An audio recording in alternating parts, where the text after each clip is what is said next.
and Segamani's nephew are all accused of using front companies to score tenders with police flouting procedure. Khomotso Modise has more. Among the accused in the 88 million rand tender fraud case are also Matthew Pille's employees, Praise Moyo and Bernard Mutimutema.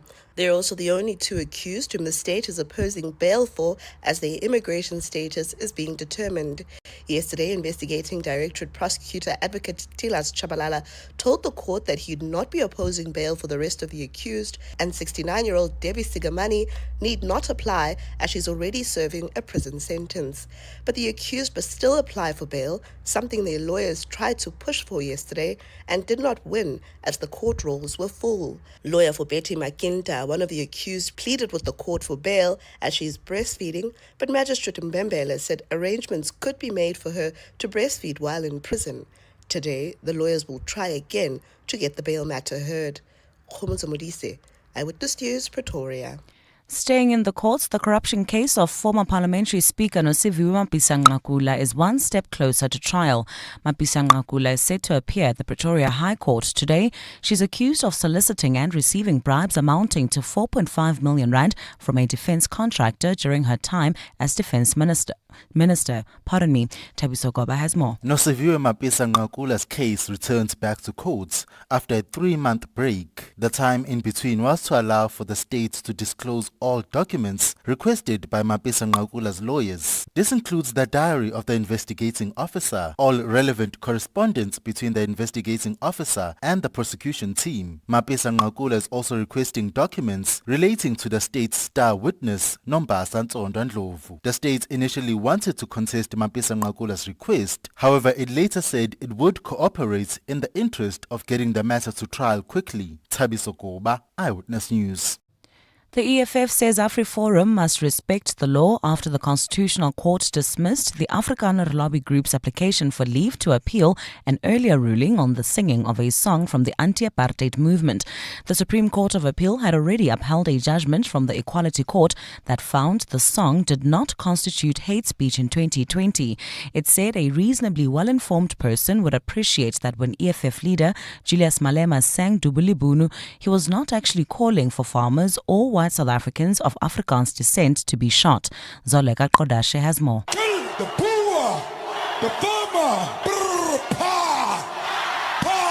The Constitutional Court's dismissal of AfriForum's appeal places the legal battle to bed. This means chanting the song is constitutionally protected, bringing a 5-year-old legal battle to an end.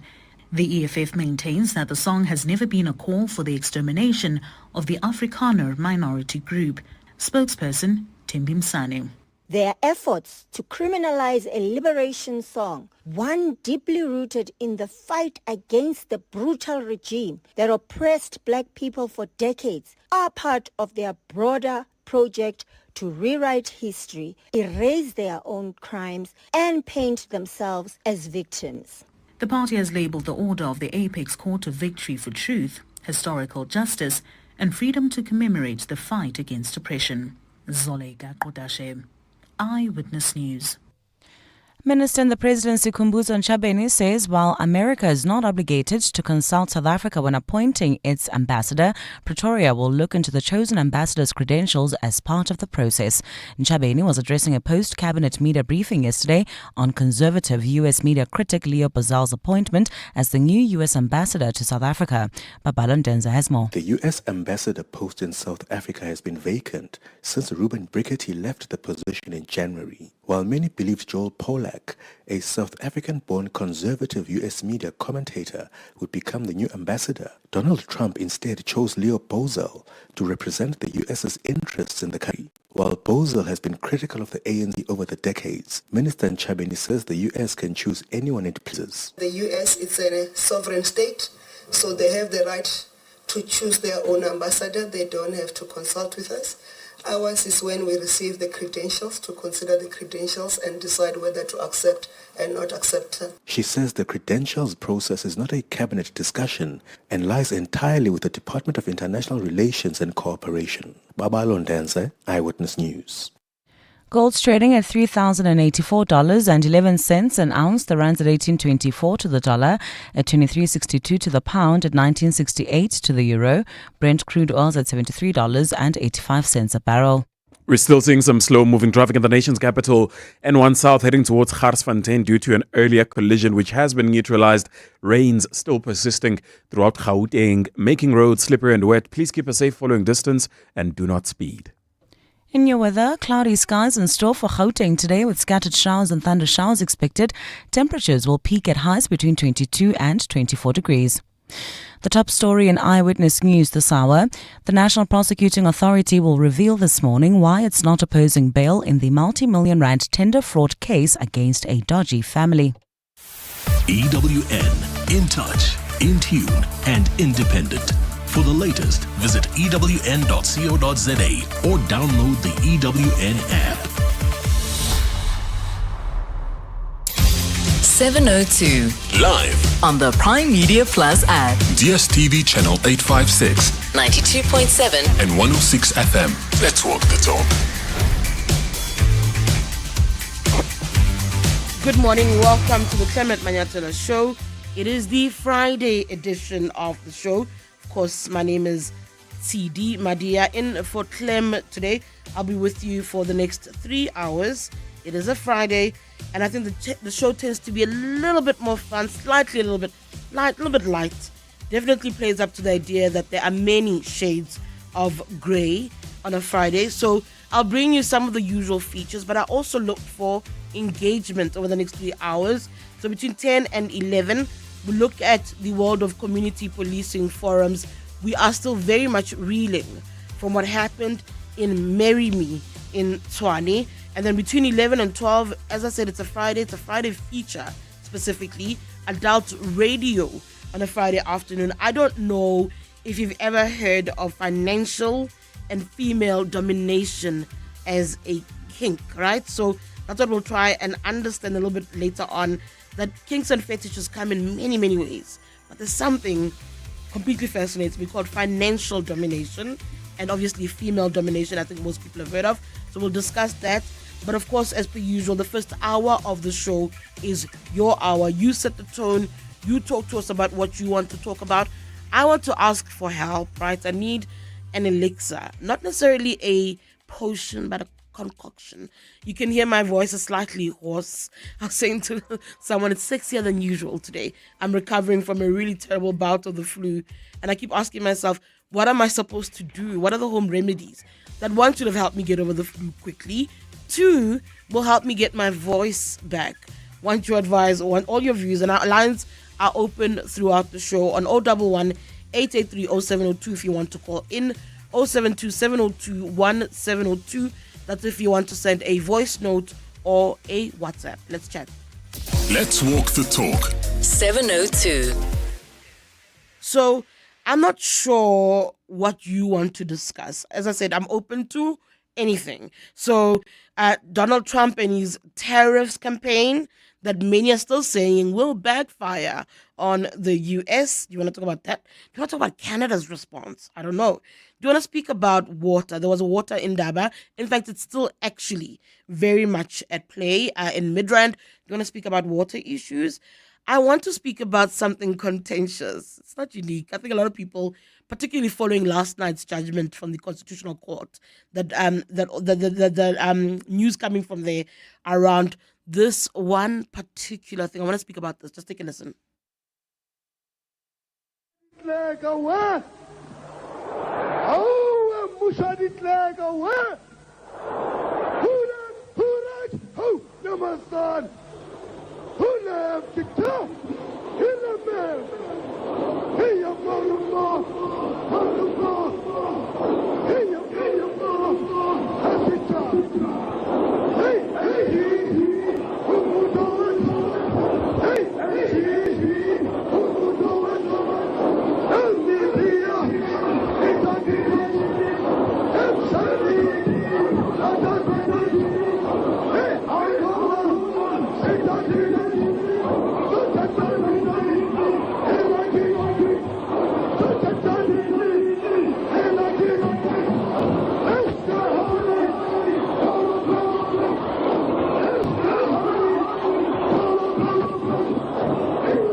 that was?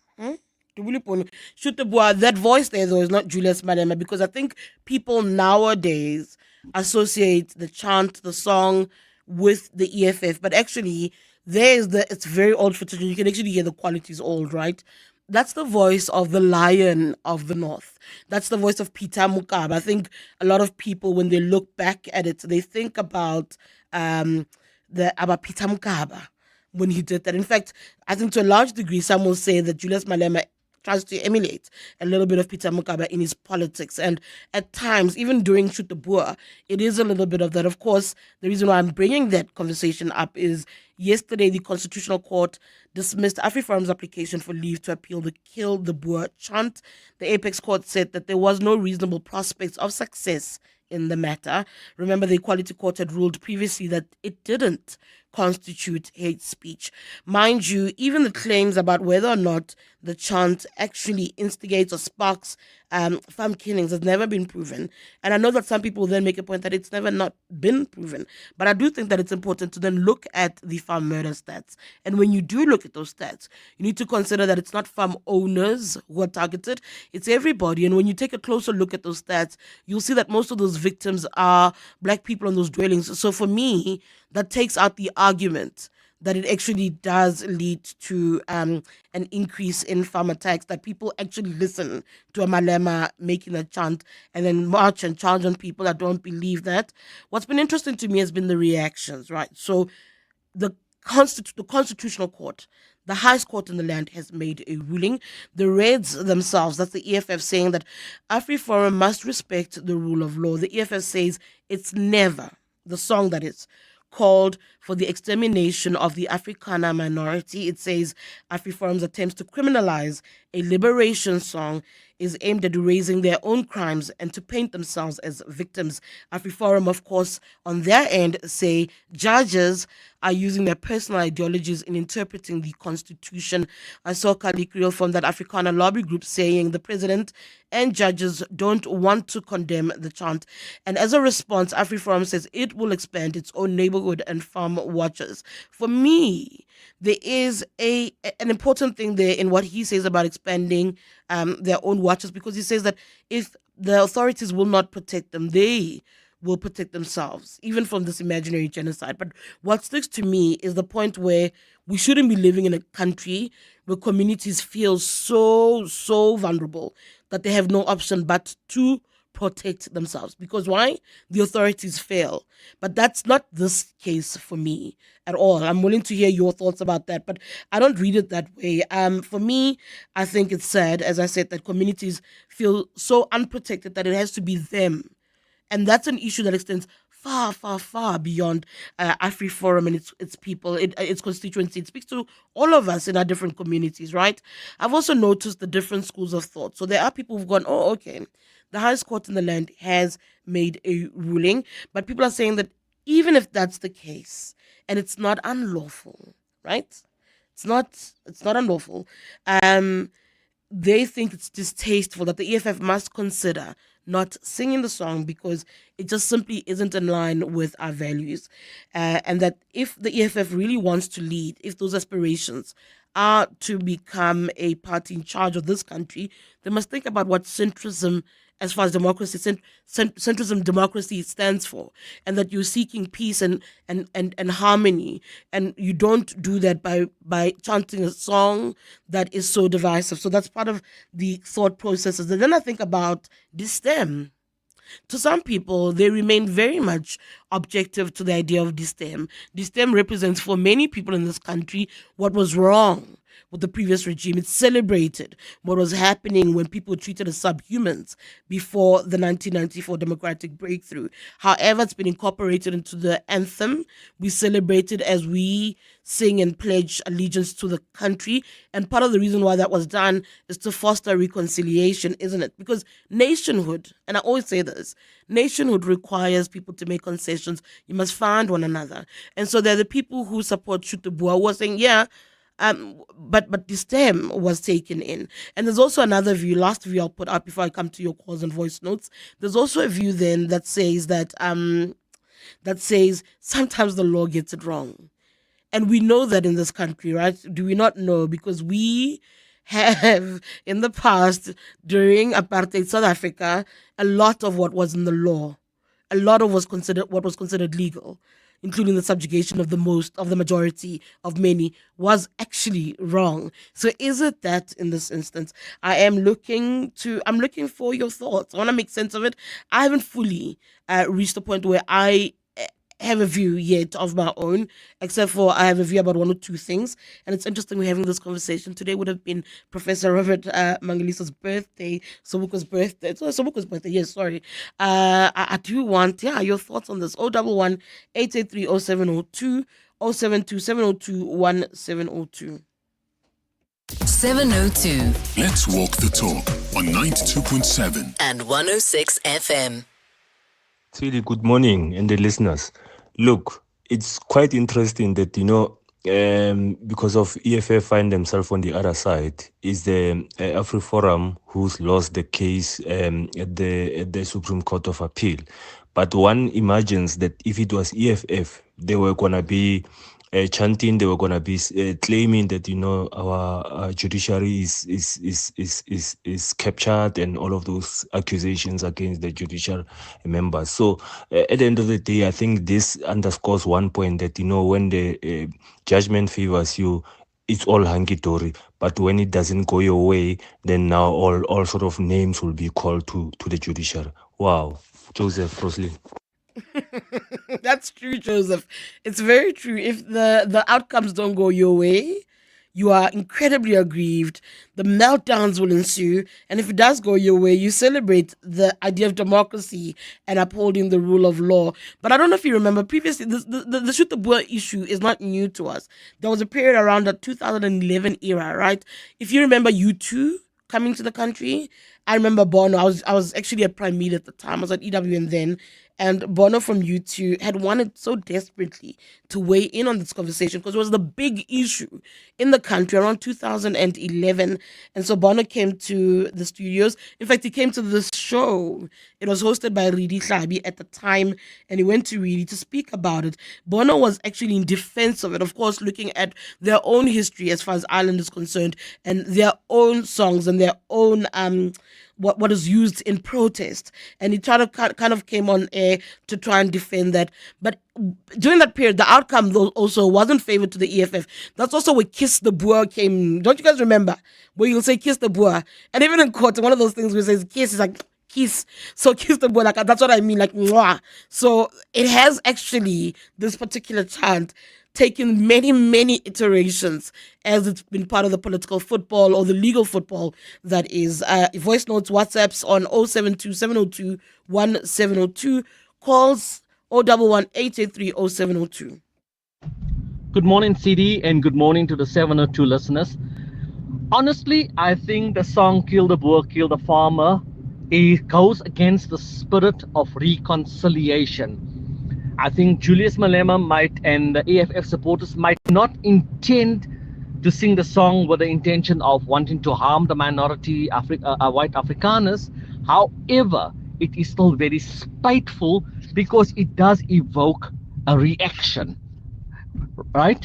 And it incites. It does. There's no doubt about it. It incites emotions amongst the EFF followers. And if Julius Malema is really, really concerned about a unified South Africa, a democratic South Africa where everybody has equal rights and equal liberties, then refrain from singing the song because it is spiteful and goes against the nature and the ethos of reconciliation. Thank you. This is Matthew from Madrid. Morning, Tshidi. Morning. Tshidi, do you know even today there are people who are still singing the song Oliver Tambo, Teta Nobota Kululu Mandela? Even today in 2025.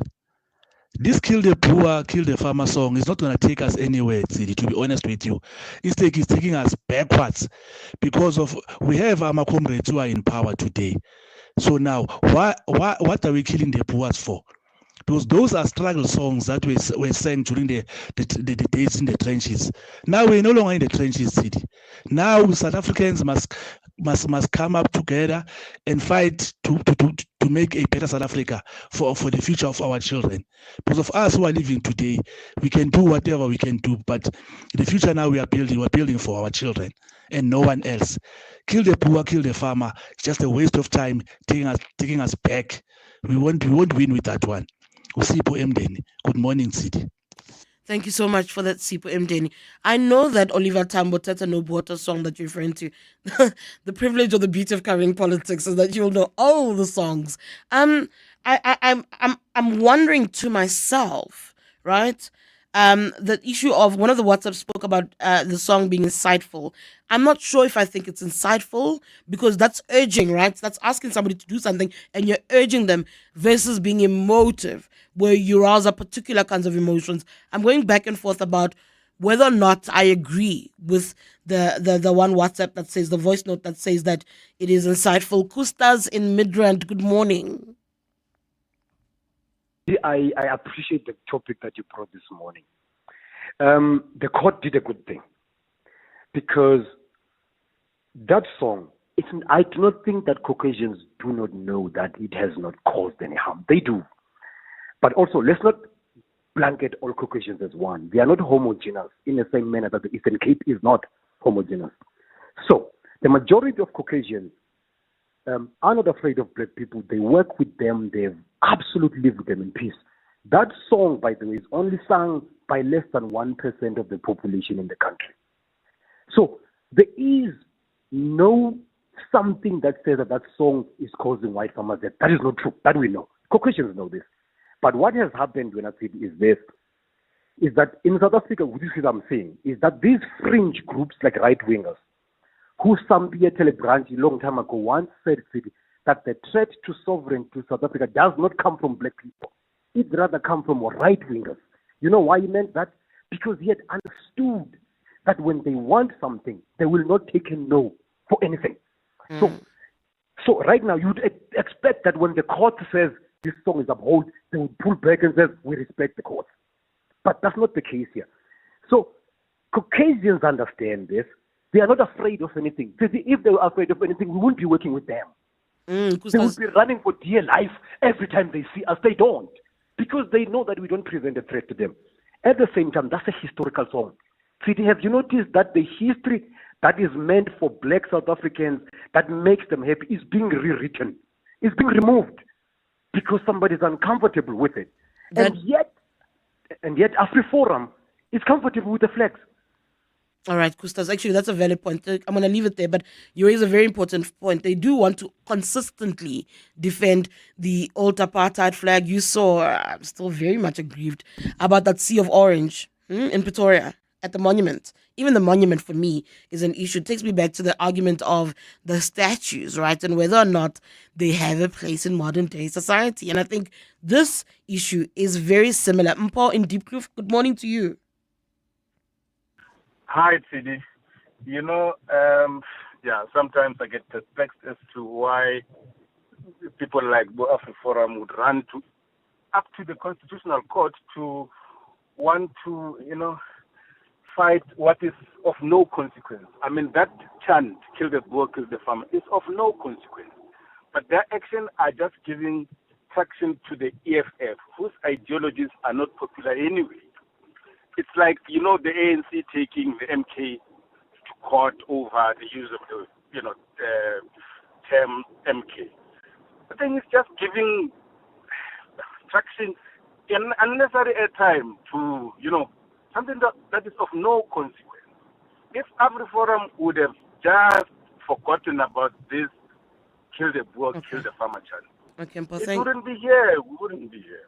Thank you, Mpo. Yeah, thank you so much. That's Mpo out in Soweto in Deep Kloof. Jermaine in Joburg South. Hi, good day. Good day, Jermaine. I hear you loud and clear. You want to also weigh in on the Shoot the Boer, Kill the Farmer song? Please. You see the song, just a few things.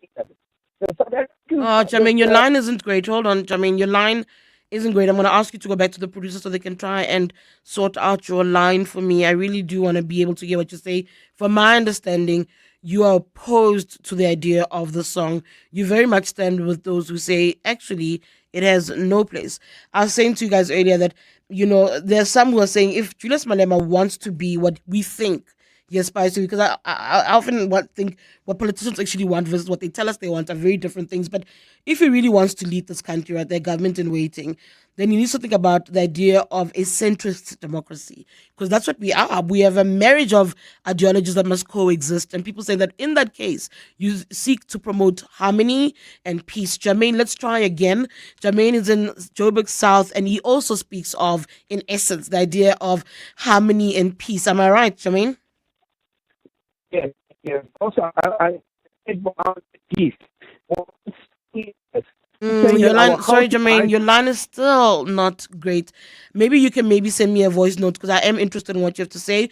072-702-1702. Unfortunately, we couldn't get his thoughts, but I'll go to your voice notes. See, there's a song that we usually sing. We used to sing of Mandela. Mandela utsayihlume, wena utsayihlume. Mandela utsayihlume ihlasele. When he says mayihlume ihlasele, who are we hlaseling? And I can still sing that song. Will they cry? The word Boer makes them itch. This song was sung before through the struggle. It's our history. Don't remove the history. And the courts have ruled that it's permissible, because it rules against you. Now the law sometimes becomes wrong. They must accept it, and let's move on. I don't sing this stem. I don't want to sing it. I don't want to understand it. I just don't like it. When they raise this flag, apartheid flags, who cries? What do they mean when they raise these apartheid flags? During their marches and protesting, they were there in Pretoria doing the same thing. Tshidi, good morning, my sister. Look, the issue of the song here, I don't think we should be concerned about it, because as South Africans, we know that there is no genocide, white genocide in South Africa. The song has been sung for years. Panicking internally just proves the lies that are being spewed outside of the borders of the country by those particular individuals and organizations. We don't have to panic. We know there's nothing going on. There's no genocide. There's nothing like that. This song is one of those legacies of the struggle that are being sung. It's actually one of many songs that are being sung. So if we say this song must not be sung, are we saying all of those songs must not be sung? This is our legacy. This is our struggle legacy. So once we panic internally, whereas we know there's nothing going on, we are just validating what these lies are being, the lies that are being spewed about this country outside of our borders. We are just validating them. Morning, Tshidi. It's Mandla here in Bushe Park. I'm always concerned about white people who always think they are victims in everything that is going bad in this country. If there is any white person who comes to radio, may you please ask that person, is it okay for them that whenever they march, they always put their orange colors, they always carry their old apartheid flags? Is it okay if it's done by them? And also, what are they saying about farm workers who are killed in farmers? I just want to hear their response. Thank you. Thank you so much for those voice notes. An interesting message that's come my way via Twitter, where somebody says, saying, what if the Boers heard the song Shoot the K Word? Would you then accept it? What of decorum then? That's one of the questions that has been put to me. There's so many questions. And somebody raised Della Ray. I don't know if you've ever listened to Della Ray or the lyrics, because it's also one of those very, very problematic songs. And again, I say, if the idea is nationhood, do we not make concessions? But what is our history too? That's the other question. Anyway, it's 10:30. Maki Mulapo has past your headlines. Thanks, Tshidi. Good morning. We begin in Asia, where a 7.7 magnitude earthquake has struck Myanmar today. The tremors were felt in China and Thailand, with footage on social media showing people evacuating buildings in Bangkok and gathering in the streets. The United States Geological Survey says the tremor hit northwest of the city of Shanghai at a shallow depth. This is a developing story. We'll have more details in our next bulletins. Back on home soil in the courts, a bouncer linked to the alleged torture of patrons at a Zanzibar nightclub in Pretoria will return to court this morning for formal bail application. The 41-year-old was arrested in Yeovil last month after videos went viral showing young men being physically and sexually assaulted by bouncers at the club. The club has since been closed. And defense attorneys for the accused in the Jocelyn Smith trial are set to cross-examine the investigating officer in the case today. Yesterday, anti-kidnapping unit detective Captain Wesley Lombard ended his testimony by sharing details of the events which led to the eventual arrest of the little girl's mother. Those are the headlines. This Eyewitness News and more at 10 o'clock or as it happens.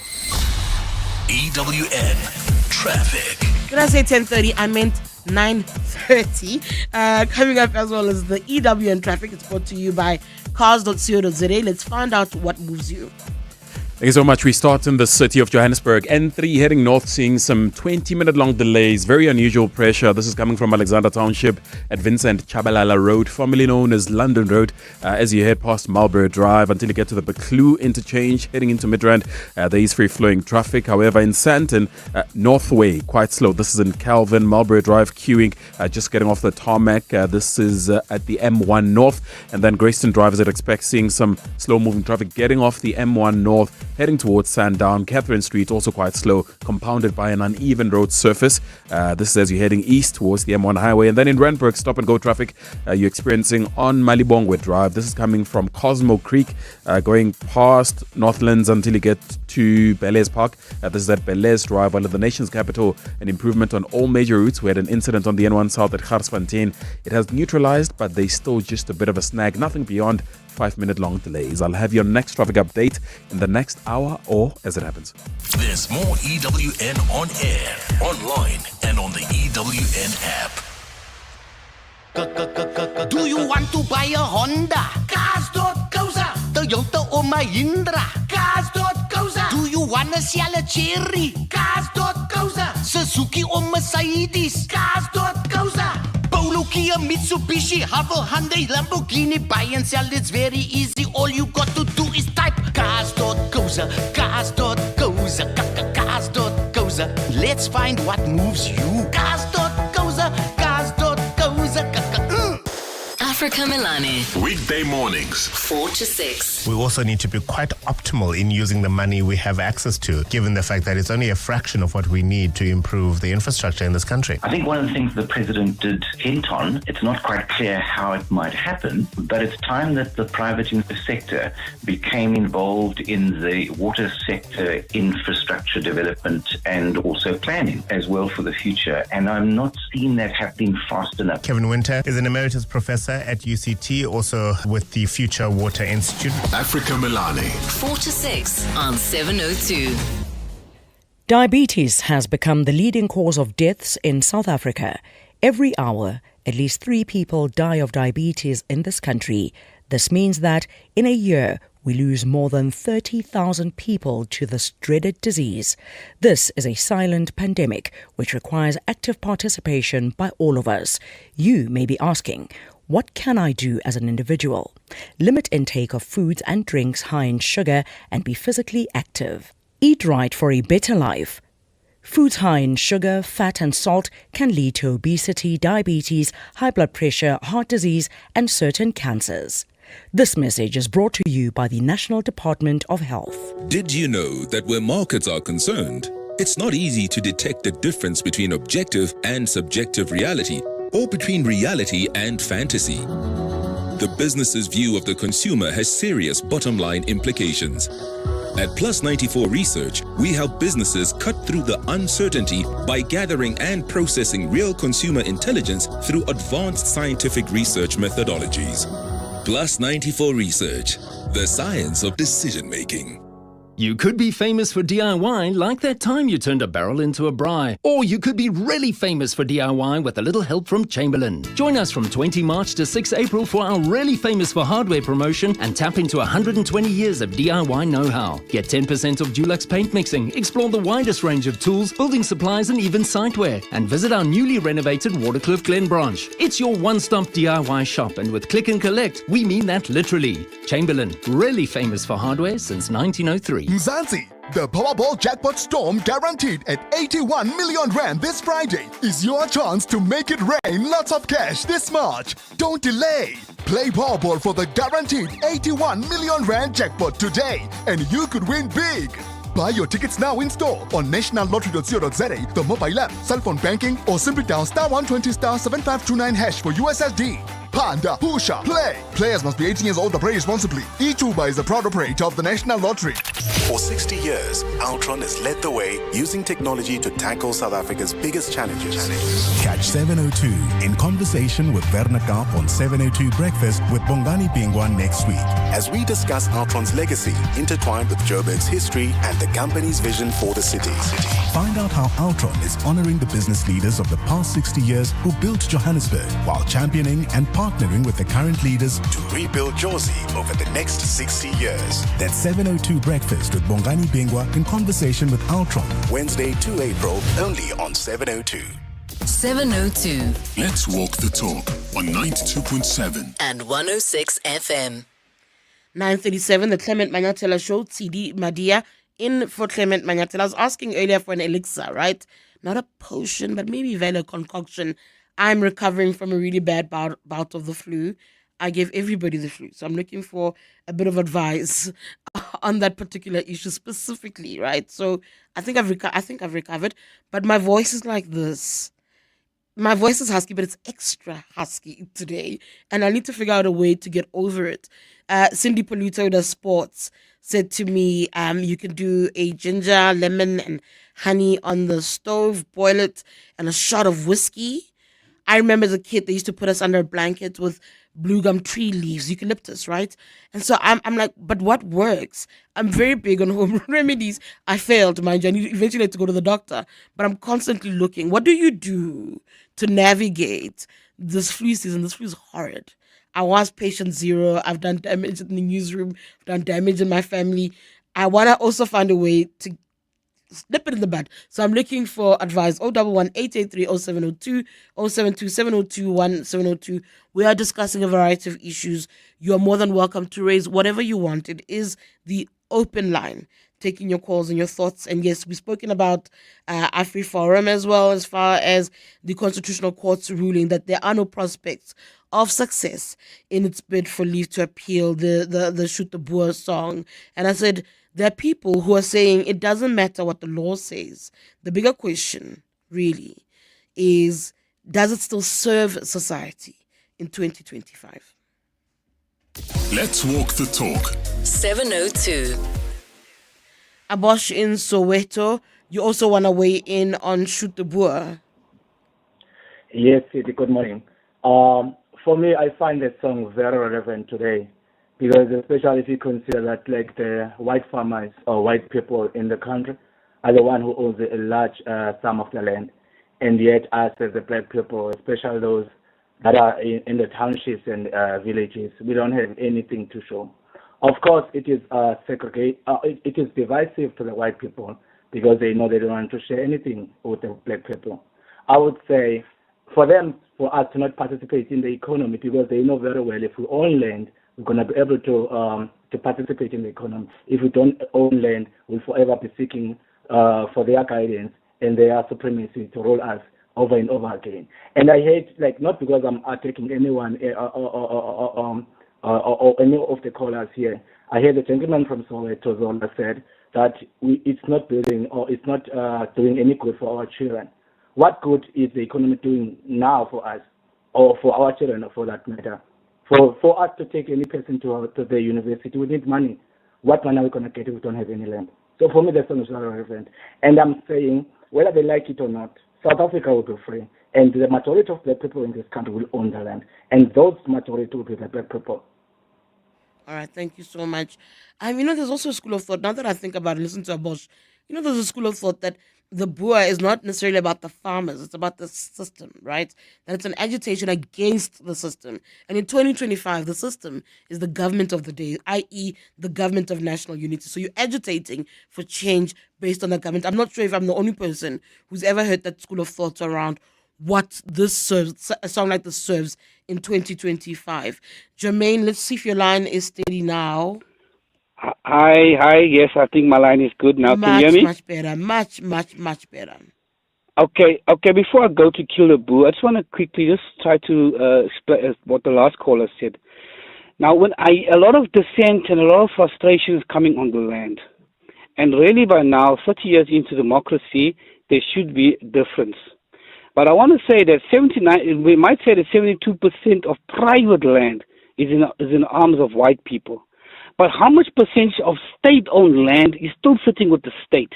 If the state had to do at least 20% of their work correctly and distribute and give people title deeds of the state land, the state has more land than the percentage of privately owned land. That's a fact.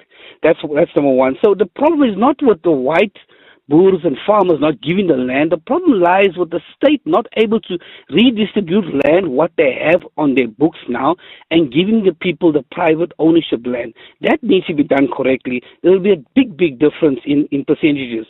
But the South African High Court in 2010 ruled that the song was hate speech. Now in 2010 they ruled that. Now it was overturned in 2022. So it doesn't. So every forum and whoever else, and I'm not an Afrikaner, whoever else must not give up on the song because if they can change their mind, why can't they change their mind again? And I've got views as to why they could have swayed in the sense we cannot rule against a song. What do you do with 50,000 people in a stadium chanting a song? The court nor the police force got any power to reprimand all of them. And so they were fixed in a position where, knowing Julius Malema's character and his brazen character, let's rather not contravene the song or ban it, because then we got a worse situation. All right. During the Truth and Reconciliation Commission, can I continue, or must I give you a chance? Please continue, but I want to ask a question. I'm just disagreeing with the point that you just made. Okay, I will do that, yeah. During the Truth and Reconciliation Commission hearings, Ntuku Chunu claimed that he killed Godfrey Frederick Lance on his farm in August 1992 because he was influenced by Kill the Bull, Kill the Farmer chant at rallies. Peter Mokaba sang the song and he was reprimanded by Mandela. That should mean something. Yes. This song was sung by the Zambian People's Liberation Army, APLA. And these people, APLA, they launched a paramilitary campaign called Operation Great Storm. And the objective was to violently displace white farmers from their land and take back the land. This song resulted in this paramilitary campaign resulted in the death of farmer J.J. Fourie on his farm. And this was testified by accused APLA members. So the singing of song has caused, if you just look into the history, it has caused someone's death. Yeah, and the Tuko Chunu said it. Yes. Yeah. I just want to take you back. Sorry, I'm running out of time, and I want to give other views, other voices a platform. You said that with the courts, they'd rather not maybe, in essence, upset somebody like a Malema because he knows that to rouse up thousands. That suggests that the law in our country has eyes. Yes. What you're then suggesting is that the law did not look at black and white. From my understanding, the Constitutional Court would have looked at what is there in black and white. And it wouldn't be emotive. It wouldn't be saying, oh, but Julius is so influential and we fear you support us. It wouldn't be that. But your view makes that suggestion. I don't think I can agree with that. Again, it suggests the law has eyes and ears and feelings. Yes. What I'm saying, and I understand by that. Because we've seen it in previous cases and in previous judgments that there's a big risk that if it had to get passed and it to be banned. Look at, first of all, it was banned in 2010. The fact that it was banned in 2010 by a court, and the fact that it was now revoked in 2020, that speaks something on its own. But that speaks something on its own. The fact that 50,000, 100,000 people in a stadium chanting that song, the courts have to move according to what's best and how, not really according to whether the song is causing discomfort to people, but how does the court now and the police force now sit with a situation where 100,000 people have sung the song, who do they arrest? And so that the courts is biased and they moved on that.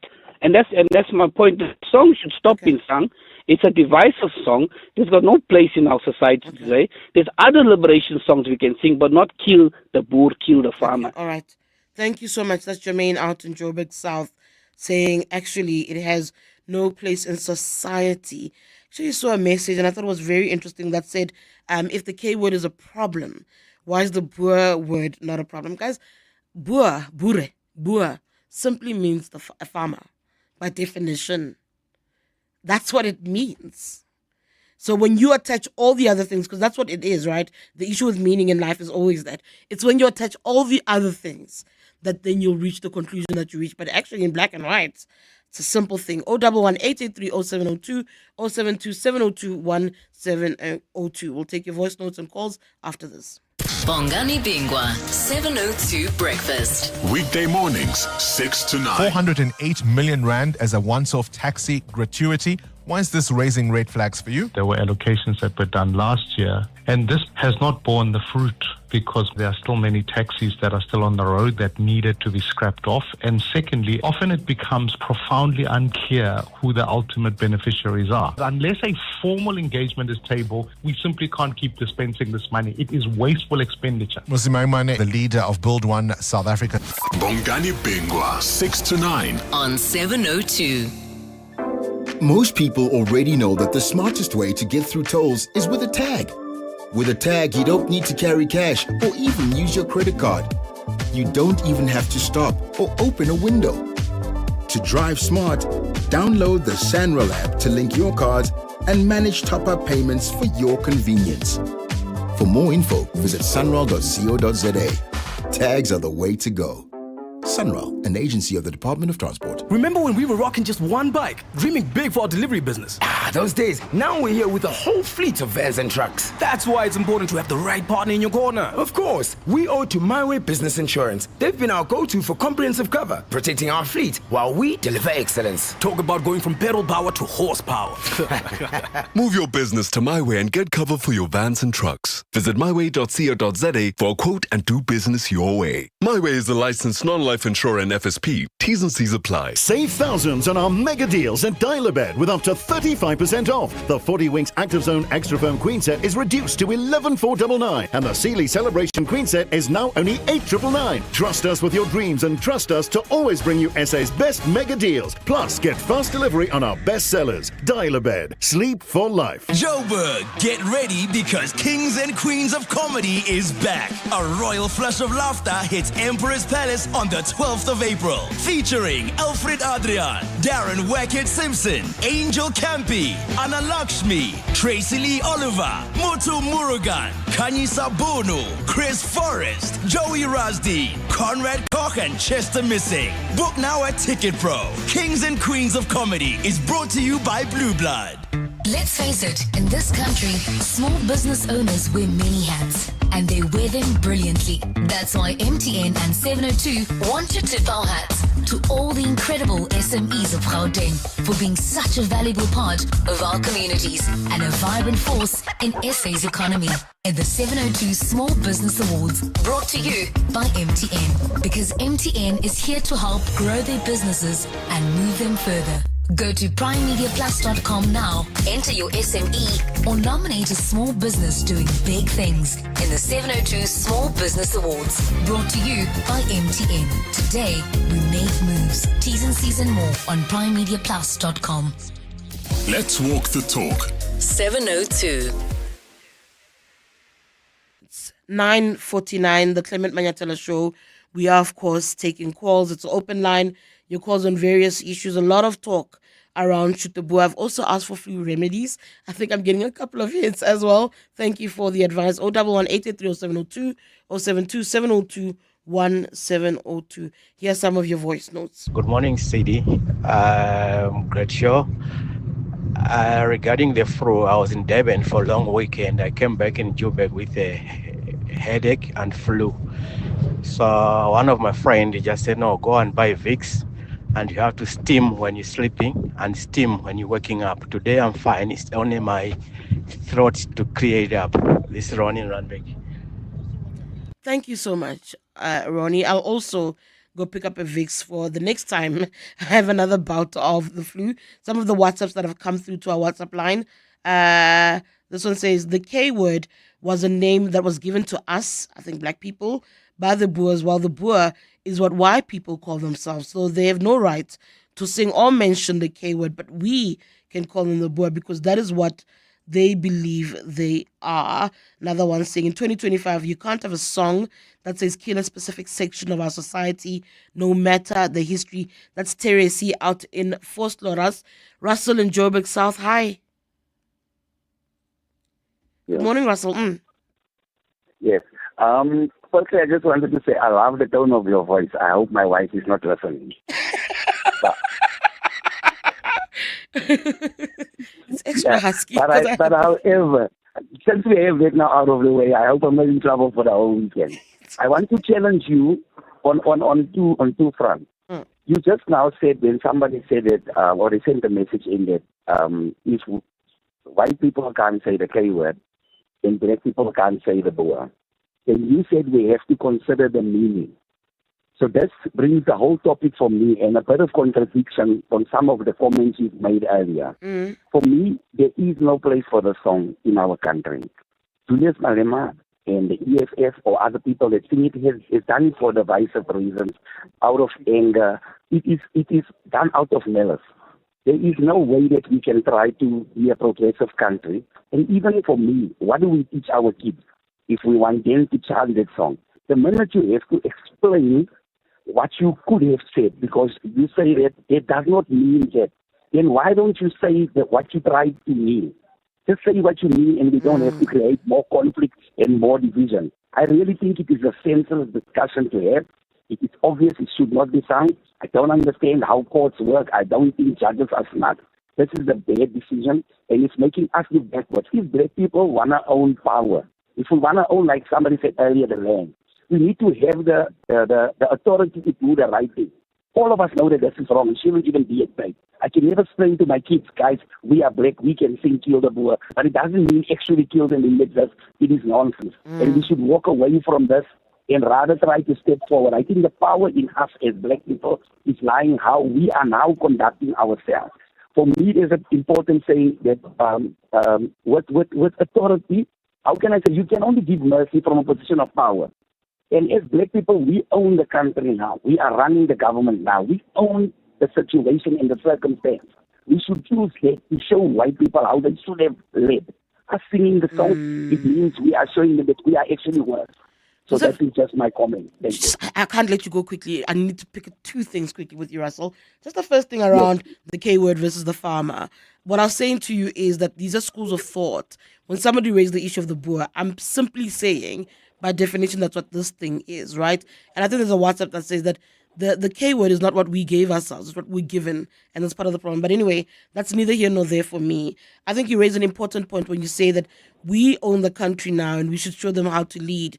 The problem with that view, Russell, is that then you have massive sections of very much the black population saying, but we still don't have the economic tools of this country. And because of that, because of a lack of ownership, right, we cannot fully say we are in power now. We cannot fully say, and I think, again, the point that you make about, being able to show compassion and the likes has to be from the person who enjoys the power dynamic, who's the dominant person. But in 2025 South Africa, there's a valid argument to say the very many blacks are not those people either, in terms of the power that comes with this democracy. They don't have it. They don't have it. Yeah, they're in a country where that is said to be democratic, but they don't have this power that you speak of. It's an illusion. Yes. For me, all I want to end my input with is, let us say what we need. Singing kill the Boer, kill the farmer is not us singing we want economic freedom. Let Julius come to me and we can make a song sing about economic freedom and the other things that we want. But we are raising kids that we are holding back. We can't let them dream. I don't see us dreaming. If where we are, what we wanted freedom, and we actually wanted opportunity. We wanted an opportunity, wanted a chance to know that we can make it. We have that now. For me, there's no need to focus on what kill the Boer, kill the farmer. That song is not going to change the economic conditions either. So that's how I end. Thank you so much. All right, thank you so much, Russell. That's Russell out in Joburg South. I'm going to go to more of your voice notes now. Good morning, Tshidi and 702 listeners. The struggle songs and Distem and all those things that were sung in the past, I think if they are being sung today, it's just to evoke emotions. It's not necessarily to scare anyone. So this can also be used to wake the guys that are in power, the ruling elite, the ANC, to remind them of how much this freedom was. This freedom was not free. Therefore, whenever they do corruption and make things worse, then these songs remind them that they have to focus at the job at hand. And for those Afrikaners that feel sad about the songs, they shouldn't be, because unless they've done anything wrong that they feel guilty about. I mean, the youngsters that grew after the apartheid and what, they shouldn't worry about this one, because our country protects everyone and no one is going to do any harm to them. Thank you. Thank you so much for your voice notes and your thoughts. My favorite thing about South Africa is that we are a robust democracy. We are hella loud, and we have very, very different views about what is the pathway. And I think as long as we continue talking and trying to figure it out, even an issue like this, that is what's important. We say this country was built on engagement, don't we? So I take that. Thank you so much for your thoughts on this very contentious judgment coming out of the Apex Court. At 702, we're proud of a lot of things, but none more than our connection to you. because we know when we walk the talk, We're never alone. Firstly, I'd like to just say I'm very grateful to those that offered to help with it, whether it be a donation or be towards my procedure. I am going into an operation to get my urethra reconstructed and fixed. So I am truly, truly grateful for everyone that showed their support. You guys are lifesavers, genuinely lifesavers. Every SMS, voice note, email, phone call, your every word leads to action. that changes lives, changes minds, uplifts communities, and holds authority to account. Together, we've turned dialogue into good deeds. And promises into progress. Yes, we did that. You and 702. So, stay tuned. Because if this is how far we've come, imagine how much further we can go. When we stick together. 702. Let's walk the talk. For 60 years, Altron has been at the forefront of South African technology, powering industries, driving innovation, and shaping the future, from simplifying healthcare, pioneering new fintech, helping businesses run smarter, or keeping you safe on the road. Altron is there. As Altron celebrates 60 years of industry leadership, they are proud to keep doing what they do best, harnessing data, technology, and human ingenuity to build a simpler, safer, smarter tomorrow. Discover how Altron's technology touches the lives of ordinary South Africans at altron.com. Make soccer season legendary with Hollywood Bets. Aziz Shagay, Let's Play takes your disky passion to the next dimension. Light up the games with your best bet slip and stand a chance to win your share of 2 million rand in prizes, including a brand new Toyota Fortuner. Bet a minimum of 10 rand on any soccer fixture to qualify. T's and C's apply. Hollywood Sportsbook is a licensed betting operator. Hollywood Bets supports responsible gambling. No persons under the age of 18 years are permitted to gamble. Winners know when to stop. South African Responsible Gambling Foundation toll-free counseling line 0800 006 008 or WhatsApp HELP to 076 675 0710. This is a story of Vodacom's impact. I didn't know anything about computer. I learned a computer after I passed my matric, and Vodacom is doing an excellent job in the youth of South Africa. This is why we do it. Over 1,800 Youth Academy students trained, with 250 placed in ICT coordinator roles at our schools of excellence. That's why we're the #1 CSI contributor for 8 years running. See more at now.vodacom.coza. Further together, Vodacom. 702 and Absa Home Loans are bringing to light the property ownership matters you want to know about. Here's what we discussed. So life insurance is an insurance product that will protect the homeowner. In the case that they pass away, the cover will pay out to beneficiaries. The beneficiaries will then be able to use that they can use it towards their debt, or they can also use it to settle their home loan, or to supplement their income when the policyholder is no longer around. The Masterclass with Relebohile Maboja, brought to you by Absa Home Loans on 702. T's and C's apply. Absa is an authorized financial services and registered credit provider. NCR CP7. Remember, we are going to be speaking about community police forums a little bit later. And of course, we've got the sex focus between 11 and 12. But for now, though, it's 10 o'clock and here's your eyewitness news. This is EWN. Good morning, I'm Maki Malapo.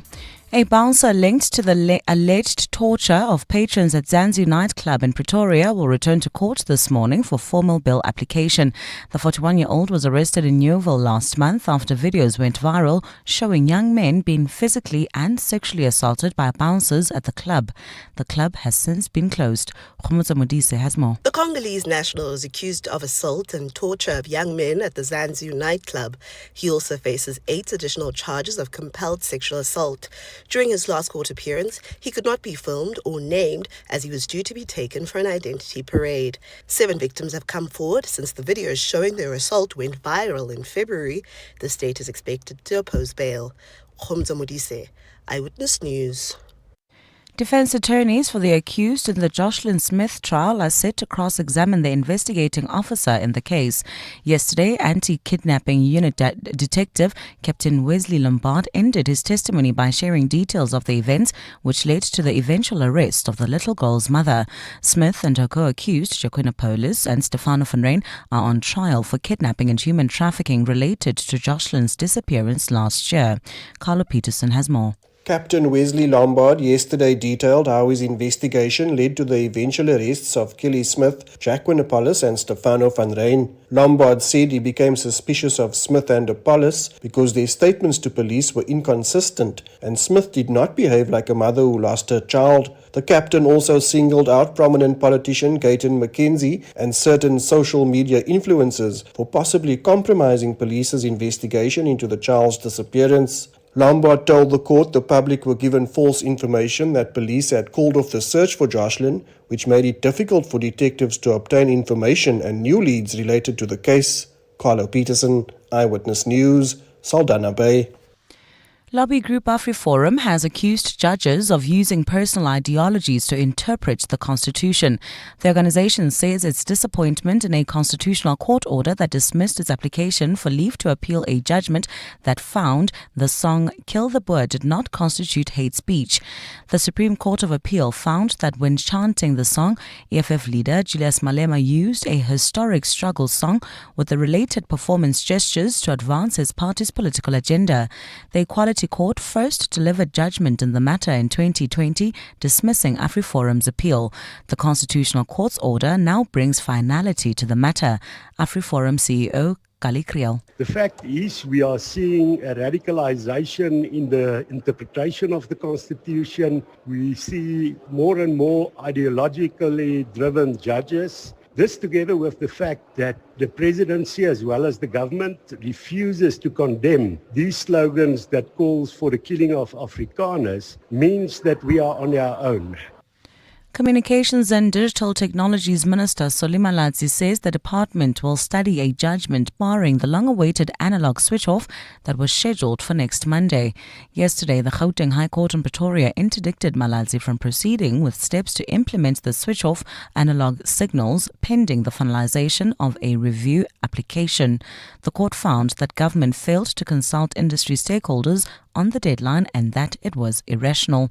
Malatsi says the department is considering its options. I note the judgment by the Gauteng North High Court interdicting government's decision to proceed with analog switch-off on 31st March 2025.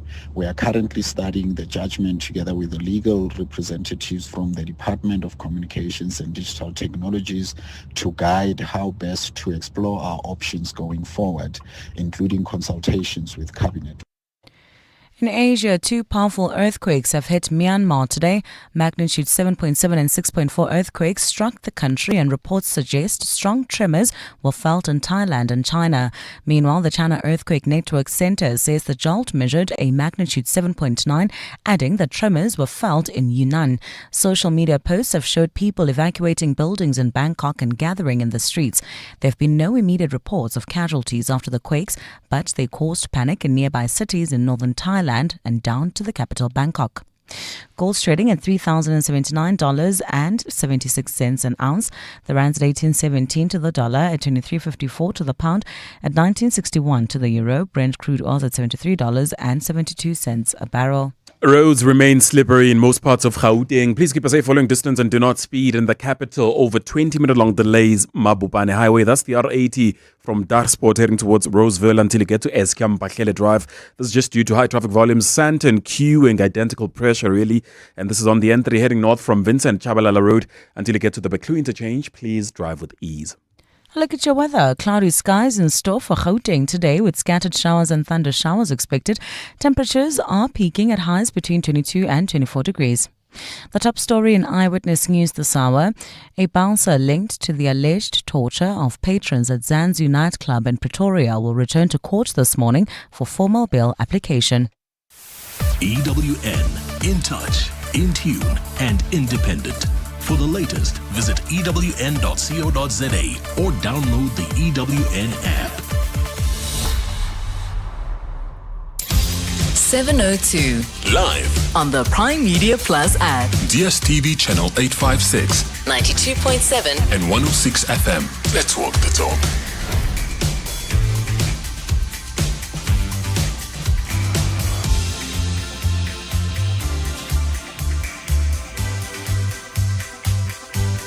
It's 7 minutes past 10. The Clement Manyathela Show, Tshidi, Madia, standing in for Clement.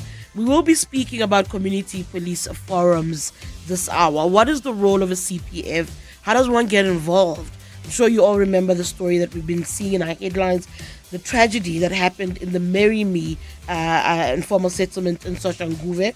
And between 11 and 12 o'clock, we will have the sex focus.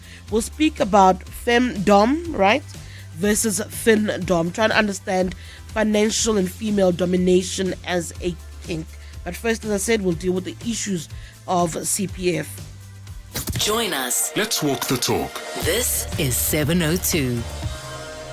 All right, as I said, if you've been paying attention to what's been happening in news headlines throughout the week, you've listened to the tragedy of the Marry Me informal settlement in Soshanguve, where you heard about the killing of 5 police patrollers. And I think that is heartbreaking, in part because these are people who seemingly are trying to take back their streets. And I've heard some of the reports and belief that what happened was a retaliation of an attack. And it got us thinking a little bit about how do we make sense of what this is and what is the role of CPF in trying to take back the streets. We all know crime is a major, major concern in our country. I am joined by 3 guests via Zoom to discuss this particular issue. I've got Themba Mlotshwa, who is from the Community Policing Forum in the Tshwane district. He's a board chairperson. I've got Fatima Katake Naidu, who's from the Joburg Central and a provincial patrollers administrator. I'm also joined by Ross Welsh from the Boschkop Community Police Forum. Thank you all for joining me. Welcome to Radio 702. Themba, good morning. I'll start with you. First of all, condolences to you and the greater community in Tshwane on this particular tragedy. I think it's very important to try and first understand, even your understanding of what community police forums are. Themba? Not sure if Themba can hear me. Themba? Unmute if it's possible, Themba. Let me just see. I don't know if Themba can hear me. I will move on to somebody else while I wait for Themba. Fatima, you also are dealing with quite a contentious space. I mean, Joburg is a difficult, I imagine, region to try and manage, let alone the province. Your understanding, if we're to define what community police forums are, what are they? Please can all the guests unmute. Themba, try and unmute. Fatima, try and unmute. Ross, Please also try and unmute. Fatima, I don't know if you are now able to talk, if you can hear me. Just wanted to first get your thoughts about what it is. How do we define what a CPF actually is? I think I'm struggling a little bit. Temba, can you hear me now? Is Temba able to talk now? Not sure what's happening with Temba. Ross, I'll come to you. Good morning. Welcome to Radio 702. I don't know if you're able to help us where we start our conversation. Good morning. I think I've just heard one of you now. I'm not sure if it's... this is Ross. Ross, good morning. I hear you loud and clear. Welcome to Radio 702. So you represent the Boschkop Community Police Forum. I want to start off with your understanding of what the CPF actually is. Okay, good morning to all your listeners and hopefully some future CPF members. Look, the CPF is partnership with the SAPS when it comes to crime awareness, eyes and ears, and overall just partnership in combating crime together with the SAPS. Thank you so much. Let me try see if Temba is up now. Temba Mlotra, CPF from the Tshidi District and a Tshidi District Board member, chairperson. Temba, good morning to you. I was saying to you earlier, condolences to you all in the Greater Tshwane region over this tragedy that's been in the news. Your interpretation and understanding of what the CPF is and its role in the community.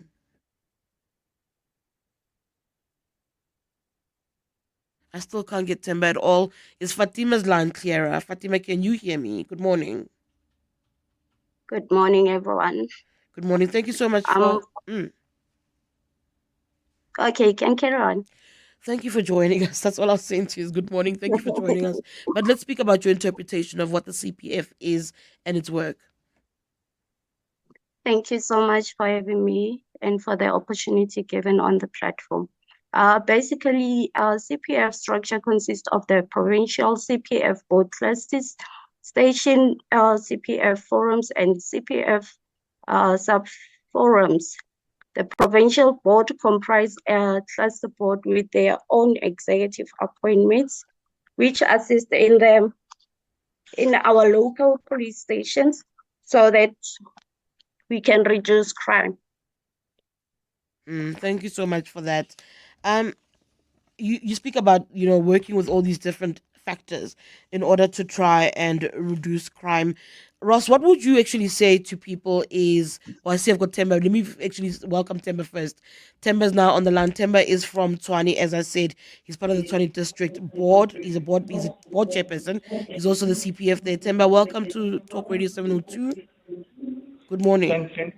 Thank you very much, and good morning to you and your listeners. Yes. Let me start with you. First, condolences again to the Greater Tshwane community over the Mary Me tragedy. Your understanding of the role of the CPF in communities in the capital. Yeah. Good morning one more time. The role of the CPF is to establish and maintain a partnership between the police and the communities. That's number one. Number two, we also have to improve communication between the police and the communities. Thirdly, which is a wing of the community policing forums, would be your community patrollers. Community patrollers come as an added value to the South African Police Service to assist as a force multiplier. And in most cases, they would patrol the areas because they know the areas better and inform the police of what they could be picking up as a problem within their areas. That basically, in short, would sum up what unless and if you want me to go on and on into more details. We'll delve into it. As Ross said, there might be future CPF members listening. They're also more than welcome to call. If you've got questions, just watch your radio a little bit, Temba. I can hear a little bit of your radio in my ear. If you could possibly turn that down, please. All right, I'll do that. I want to hear you and not the background. I also do want to open the lines, invite listeners to call in if they've got questions about the work of CPF, community policing forums. If you want to join CPFs as well, as I said, there are major efforts to try to take back our streets, and it is a massive battle. And sometimes it feels like it's one that we are losing. You can call in and ask questions to my guest on 011 883 0702, or to send a voice note or a WhatsApp on 072 702 1702. Fatima, dealing with the Joburg Central, to me, feels overwhelming from any sector, really. When you look at Joburg, there's so much that's happening in the city center. What does it entail trying to help with policing in Joburg Central? If you can take me through what a day is like, what it's like on a day-to-day basis there. It is indeed overwhelming working with the Joburg Central, because that's our main biggest corridor around, and dealing with the crime on daily basis, it's out of this world. Hence, we try to put all the patrollers from CPF to monitor around the CBD. Thank you. Ross, in Boschkop as well. I'm trying to figure if Boschkop is, I think it's in Joburg. Is it around Randburg, if I'm correct? Unless it's in a different province, but I think it is in Joburg as well, in Gauteng. What is it like playing the role of CPF in a community like Boschkop? Okay. Boschkop's east of Pretoria, which falls under the Tshwane district. So Boschkop, like a lot of stations in the east of Pretoria or in Tshwane, many of them are sort of semi-rural as well. So there are numerous challenges when it comes to that. Obviously, the rural side, one needs to look after that. I'm also the rural safety coordinator for Tshwane. So I look after the 19 rural stations that fall within the Tshwane district. And all of that, I'm going to speak into that as well, if you don't mind, is the challenges. South Africa is a breadbasket to Africa. And obviously with that, we need to look at protecting and looking after the rural edge, whether it is Boschkop or any of the other stations. And the challenges that the people out there on the plots and the farms that are producing is not only major crimes, but also minuscule crimes, such as borehole pumps being stolen, copper cables, that kind of stuff that obviously puts pressure on everything. So yeah, we come together with plans within our community sub-districts and so on to assist police in protecting those infrastructures. So those are just some of the, so that's actually quite a wide area, and a lot of things that need to get looked after that as well. And then as well into that would be challenges you have in your informal settlements that also need to be policed. And, unfortunately, when it does come to informal settlements, there are major challenges there. And this is where SAPS needs to rely on the intelligence and information that comes from CPF members, and as Mr. Malocho also reverted to, is the patroller groups, because they are the guys that know the area, they know where they are living, and SAPS needs to reach out to them to get certain information. So it's imperative that the community works hand in glove with not only SAPS, but with the traffic departments as well. We're going to revisit some of the challenges that you've raised, because I do want to focus on challenges across the board later on as well. Themba, Tshwane, people think about not just this tragedy that's happened in Marimi, people think about Juku Lane. People still think about what happened in Juku Lane and say there are areas that are just so scary. And again, when people try and get involved and assist, they are scared, simply scared. What is it like navigating Tshwane day-to-day basis? What are the core issues that your CPF members find themselves dealing with? Thank you. Boschkop forms part of Tshwane. Yes, my geography is bad. Ross just pointed that out. Yes, I got it. Yeah.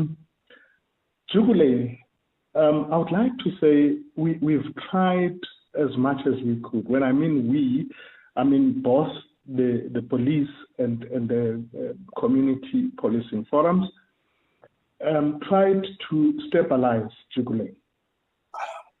Inclusive of the approach would have been the churches.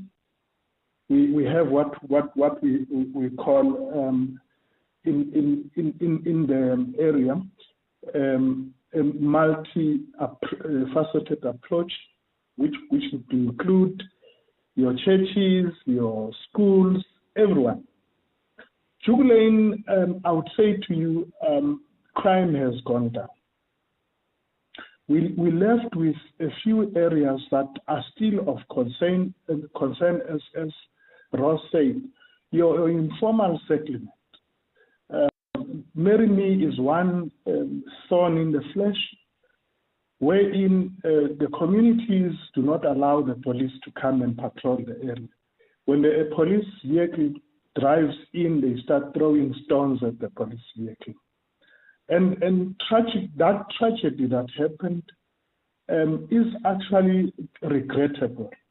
If communities could allow the police to, within that area, to patrol the area and try and assist in preventing the crime, I'm sure would be not talking the same language now. But we're trying to talk to the communities there. And then we also have one called Inkanza. And that also is not very far from Marry Me. It's actually adjacent to that.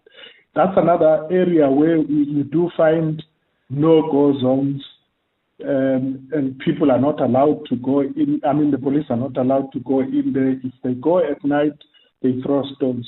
The very final one, which I would want to touch on, is one next to Lothian called Itirele. That's another problematic area. So we would want to say to perhaps the municipality authorities, if these informal settlements emerge, may be advised that as they put their houses, divide them in such a way that there are streets or roads in between that can allow, number one, emergency services to go in an event that somebody needs an ambulance can drive through to pick up that person. Two, police services, metro, and we need to have that. But the way informal settlements, those that I've mentioned, are built in such a way that they become a buffer between emergency services and themselves. The formalization of some of these settlements, is an ongoing conversation that, Temba, you're touching on there. I remember when COVID happened, part and parcel of the concern was how do you get emergency vehicles into some of our informal settlements? There were attempts to create the pathways, the roads, as you say, to allow for that. And one simply needs to look around to see where that has failed. Fatima, the community issue element that is being raised by Temba, I think, is very important. A community ideally should want you to be able to have law enforcement, shouldn't have no-go zones. I've seen some areas where police, visuals of police also being chased away from particular areas in Joburg. How much tougher then is it for CPF to function and to try and bridge the gap between the community and the police? Fatima? Yes, I'm here. It is tough dealing with such issues, but basically we also have patrollers on their name Siyabangena, which we usually work and conduct operations on our areas, so that we can move forward and check out the crime, as we usually send them to the places where the crime is higher. So we also have those Siyabangena patrollers. How do they navigate these difficult communities? What is it that your CPF representatives do to disarm those communities, to turn no-go zones, high crime areas, into avenues that they can penetrate in order to try and bring down crime?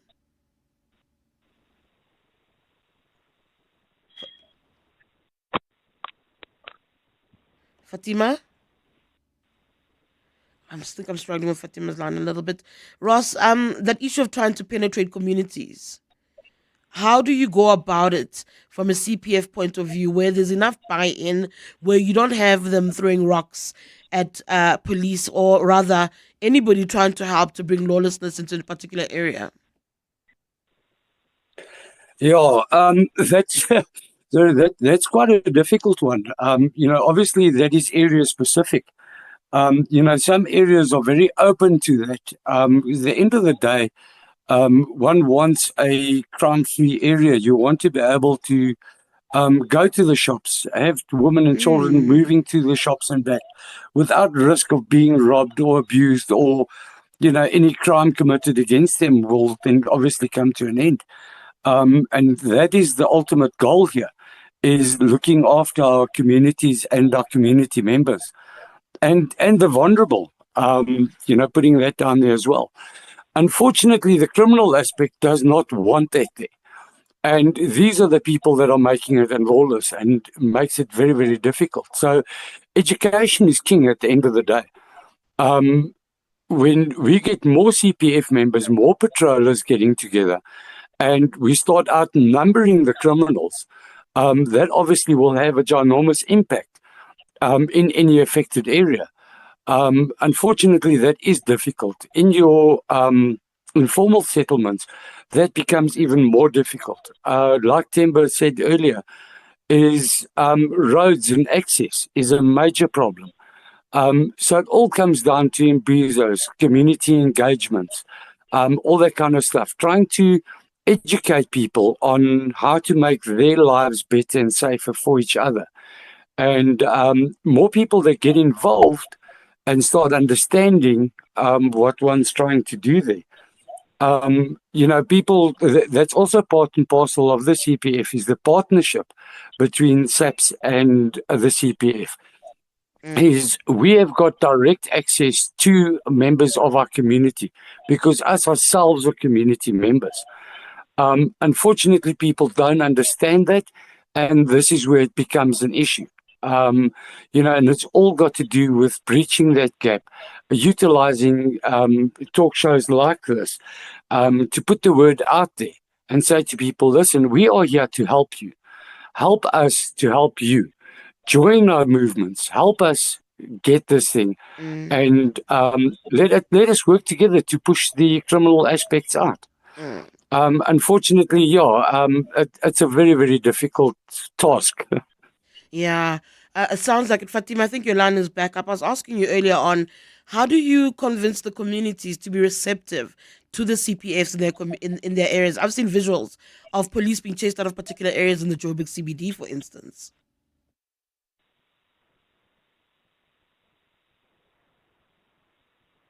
Okay, I think I'm still struggling a little bit with Fatima. We are discussing community policing forums. As I said, you might have seen that story.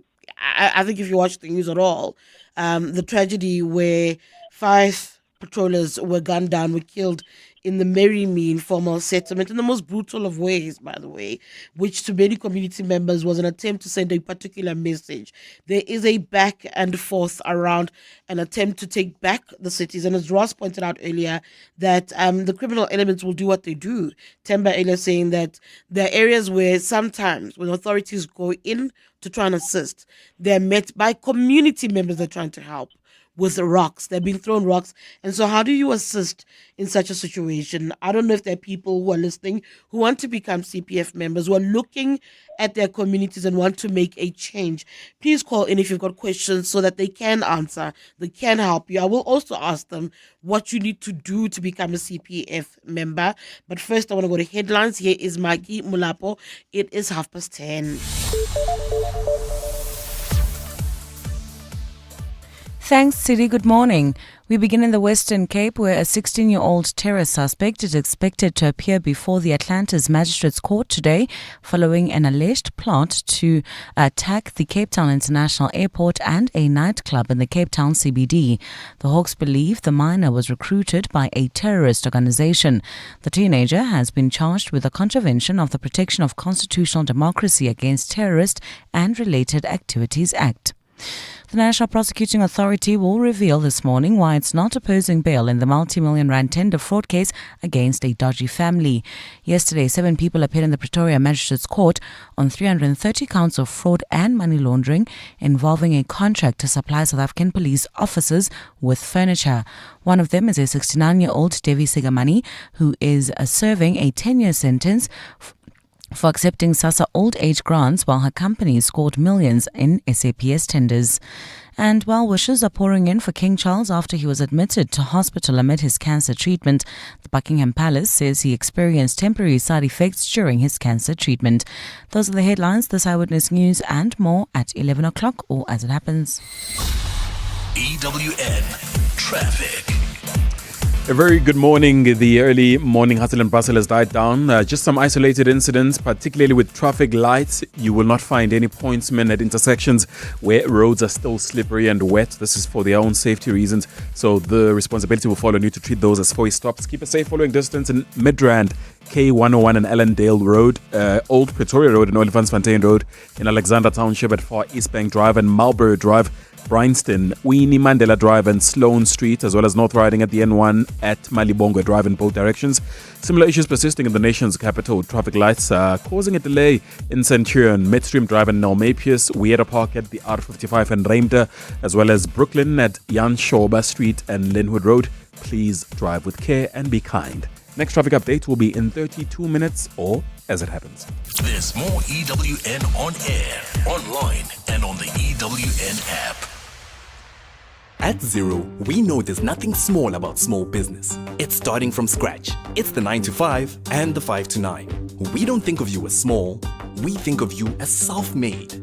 Search Zero with an X, accounting software for self-made business. My family's struggling with snotty noses and phlegmy coughs. Oh no! Have you tried ACC? ACC 600 is a convenient one-a-day effervescent tablet from 14 years of age, or now also in a no-water-needed, fruity-flavored sherbet-like granules that dissolve in your mouth. Ideal for the on-the-go adult. Ask for ACC 600 effervescent or oral powder at your nearest pharmacy to get rid of the snotties and flemings. And trust, if it doesn't say ACC, it's not ACC. Honey, what are you doing? I'm stretching for tonight. I thought you're not dancing at bachelorette parties anymore. Baby, we need the money to put Johnny through matric mos. And what's the police uniform for? The clients feel safer when I wear it. No man, just sell your bucky to We Buy Cars. They give the best prices and they pay you within minutes. Okay, but can I just go and dance one more time, please? You know how much I love it. No, the buyer's already on his way here. Wow, okay. Strapped for cash? Just sell your vehicle to We Buy Cars. The easiest way to sell your car by far. To walk the talk is to turn words into meaningful actions. And it's what we at 702 are committed to doing every day. We're also committed to following the rules set out by the Broadcasting Complaints Commission's Code of Conduct. To give you balanced programming, fair comment, and accurate news. But if we stumble along the way and you feel we're not living up to the code, let us know on comment@702.co.za. And if after that you're still not happy, you can direct your complaint in writing to the Broadcasting Complaints Commission, PO Box 412365, Craig Hall 2024. For more, visit bccsa.co.za.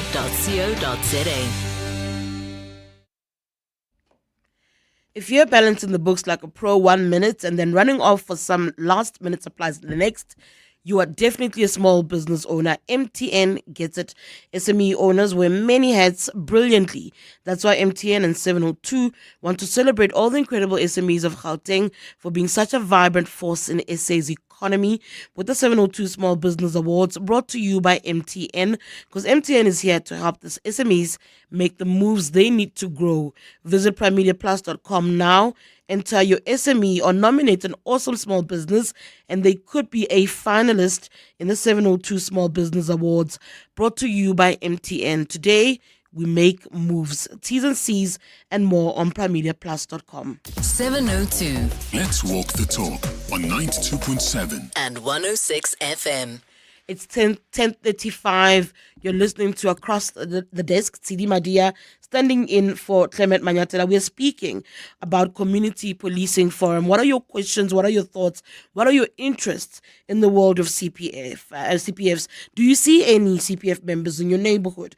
Are they effective? What do you understand about what they're there to do and whether or not you feel they're helpful in the bid to fight crime? Would you even get involved in CPF work? And I don't know if you have questions in terms of what you need to do and how they relate to the police, but I am joined by different guests who represent different CPFs to discuss this particular matter. I've got Themba Mlotshwa, who's also the Tshwane District Board Chairperson, Fatima Katake Naidu, who's from the Joburg Central. She's also Provincial Patrollers Administrator, and Ross Welsh from the Boschkop Community Policing Forum.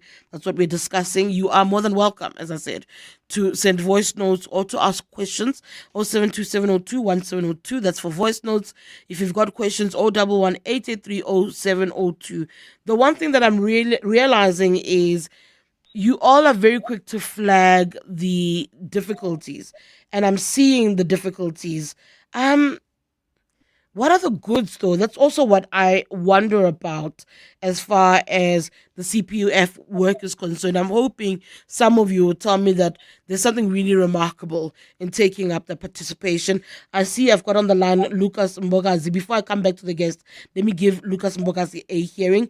Lucas, you represent the Ekurhuleni District CPF, if I'm correct. Good morning.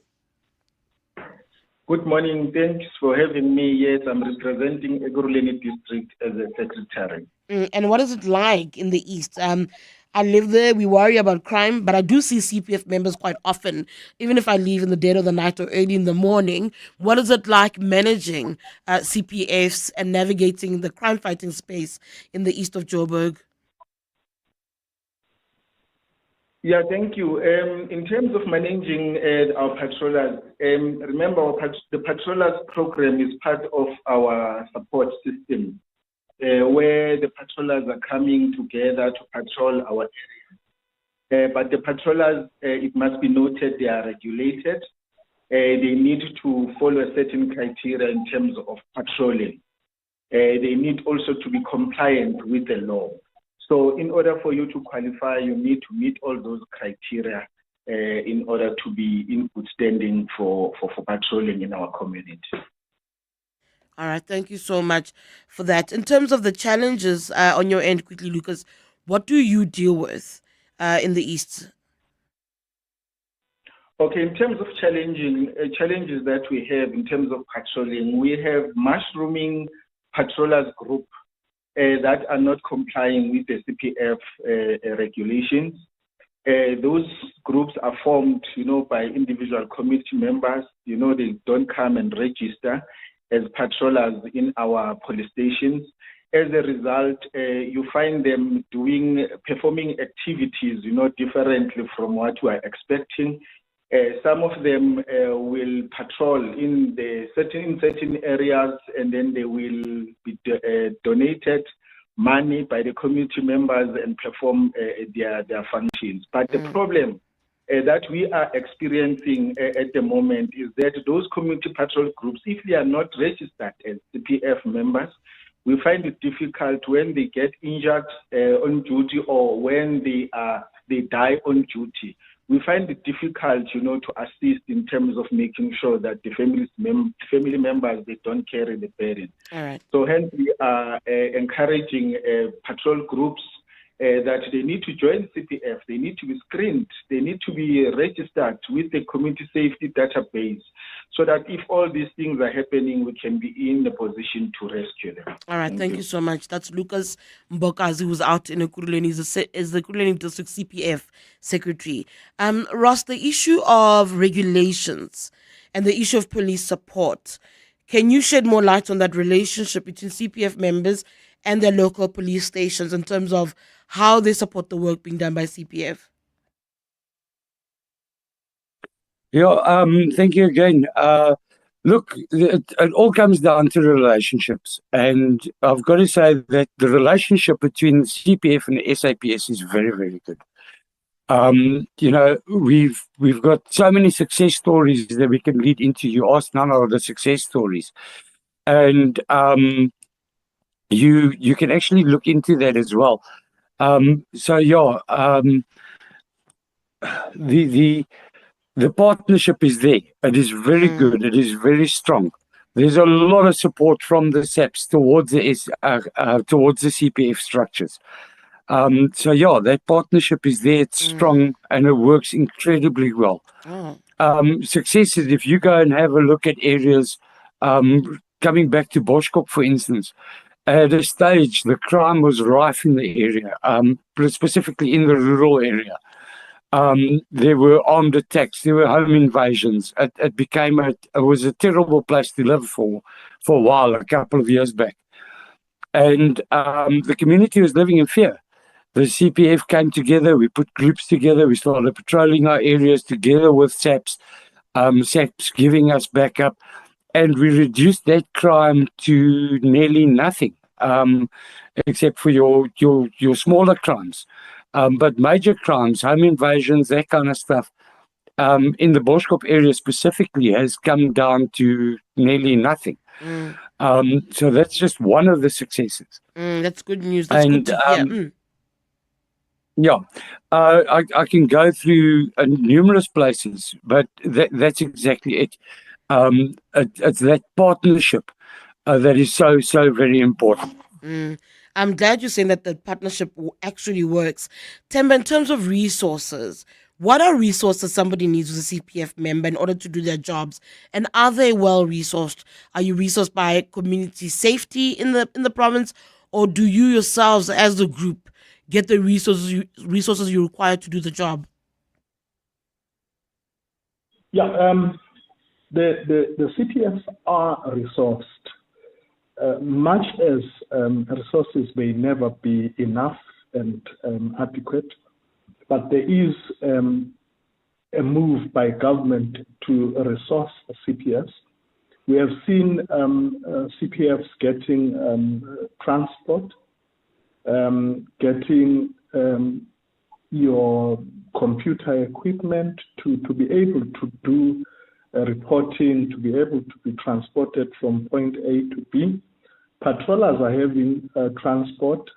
They no longer walk to different areas. They do have transport. But you still have certain areas where, yes, we still need that, but obviously budget will count, will kick in there to say we cannot cover all areas all at once. But for those areas that we haven't gone to, slowly but surely, resources will be going to them. I needed to say to you, what is key to CPFs, which people must perhaps know, would be that problem identification is by both the CPFs and the police. And problem solving, we promote that it must be both the CPF and the police. In that way, we'll be in a position to say there is a partnership, as Ross just said. And earlier I spoke of spiritual crime prevention, which the churches are coming in to assist. You would be very interested to know that we currently are encouraging the police, especially your social crime prevention officers, to go to churches on Sundays. And this is happening, by the way. Two things that the police would do when they go to churches. Establish if there is any help that the communities need in those churches. By the way, some people go to churches because they're actually running away from problems and they think the churches are a place of refuge. And when you get there, you'll be shocked how many people need to be listened to in as far as law enforcement is concerned. And then when we go to those churches together with social crime prevention, we pick up that. But at the same time, you would understand that churches were at some point, and it continues to be, were becoming a playground for criminals, that they would go to churches and rob them. make everybody lie down, they take cell phones and everything, and rob the churches of their money. Now, if you have a police contingent going to church, that church is definitely safe for the day. So if we could just, we're trying as much as we can to promote that. We also look into the issues of gender-based violence within churches as CPS. We talk about issues of GBV within churches, which is, by the way, also another pandemic. When we go to churches, you pick up that there are people that need a shoulder to cry on. And if you avail yourselves and become genuine to them, they would actually open up on a number of these issues. Also, on a number of issues in as far as crime is concerned, you pick up that churches, because they begin to trust that they have the police closer to them and they have the CPF closer to them, therefore they open up and you get to know a lot of things that will assist law enforcement in tracking down quite a number of things. Thank you. I want to come to Fatima to speak about whether or not there's an uptake. But before I do, Fatima, I just want to take a quick break. When I come back, I will also put questions to our guests. Lots of questions coming through on the WhatsApp line. But first, let's take a quick break. The Midday Report. Weekdays, 12 to 1. Kemi Majudina says we do not have a water crisis. I suppose by and large, if you look at the current state of our water levels in our dams, it certainly does suggest that we've received sufficient rainfall to be able to have those over 109% dams that are full. Nothing is ever a crisis to ANC cadres. Water is not a crisis. Prison overpopulation is not a crisis. Road accidents, it's not a crisis. Just a small minor challenge. The Midday Report With Mandy Wiener. 12 to 1 on 702. 702. So we did a thing, a full commitment kind of thing. We've partnered with Sixt to bring worldwide to your doorstep. So you see how that's a serious thing, because that's what you deserve. We know you're the GOAT, so premium it is. Premium service, premium vehicles, premium you, premium us. Sani Sixt is all about adding extra to ordinary. Extra reach, extra countries, so you can be extra premium worldwide. Be the greatest of all time and rent Sani Sixt. Mzansi, the Powerball jackpot storm guaranteed at 81 million rand this Friday is your chance to make it rain lots of cash this March. Don't delay. Play Powerball for the guaranteed 81 million rand jackpot today and you could win big. Buy your tickets now in store on nationallottery.co.za, the mobile app, cell phone banking, or simply dial *120*7529# for USSD. Panda, Pusha, play. Players must be 18 years old to play responsibly. eTuba is a proud operator of the National Lottery. Dear Journal, day 4642 of trying to be an adult. I miss when being a millennial meant I was young, dumb, and broke. Now, it just means I'm old, out of touch, and, you guessed it, still broke. Aggressively realizing your age?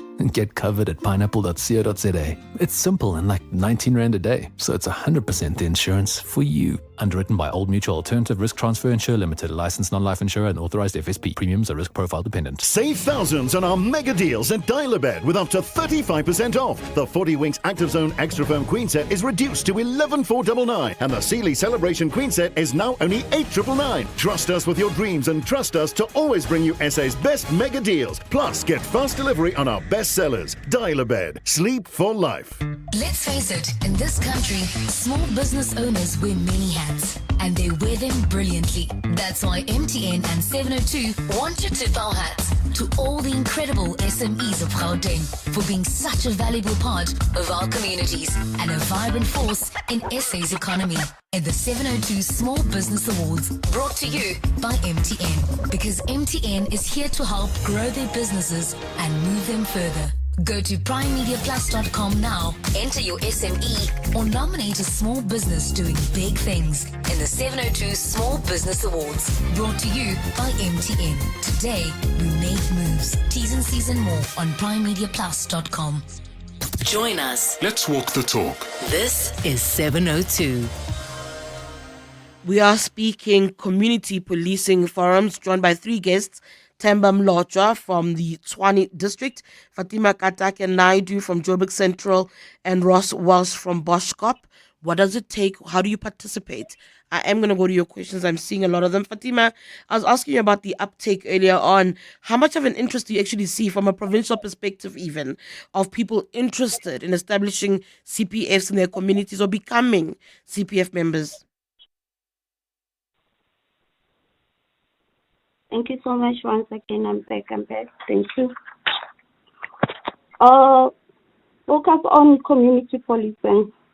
We actually want people to come and join us in order for us to help identify the crime hotspot, community safety concern, and other issues, and work with the police to develop the implement solutions. But how we also like our members to come join us. Remember that CPF is a voluntary service. CPF members are community members who volunteer their time and expertise to work with the South African Police Service to address local issues and improve community safety. Do you see a lot of people interested in joining the CPF, Fatima? We do have a lot of people who wants to join CPF, but based on lack of information on the ground, they don't know where to go about.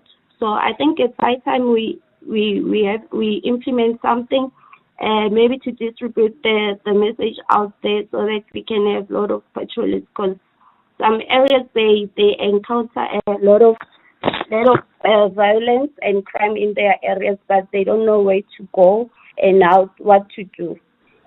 All right, thank you so much.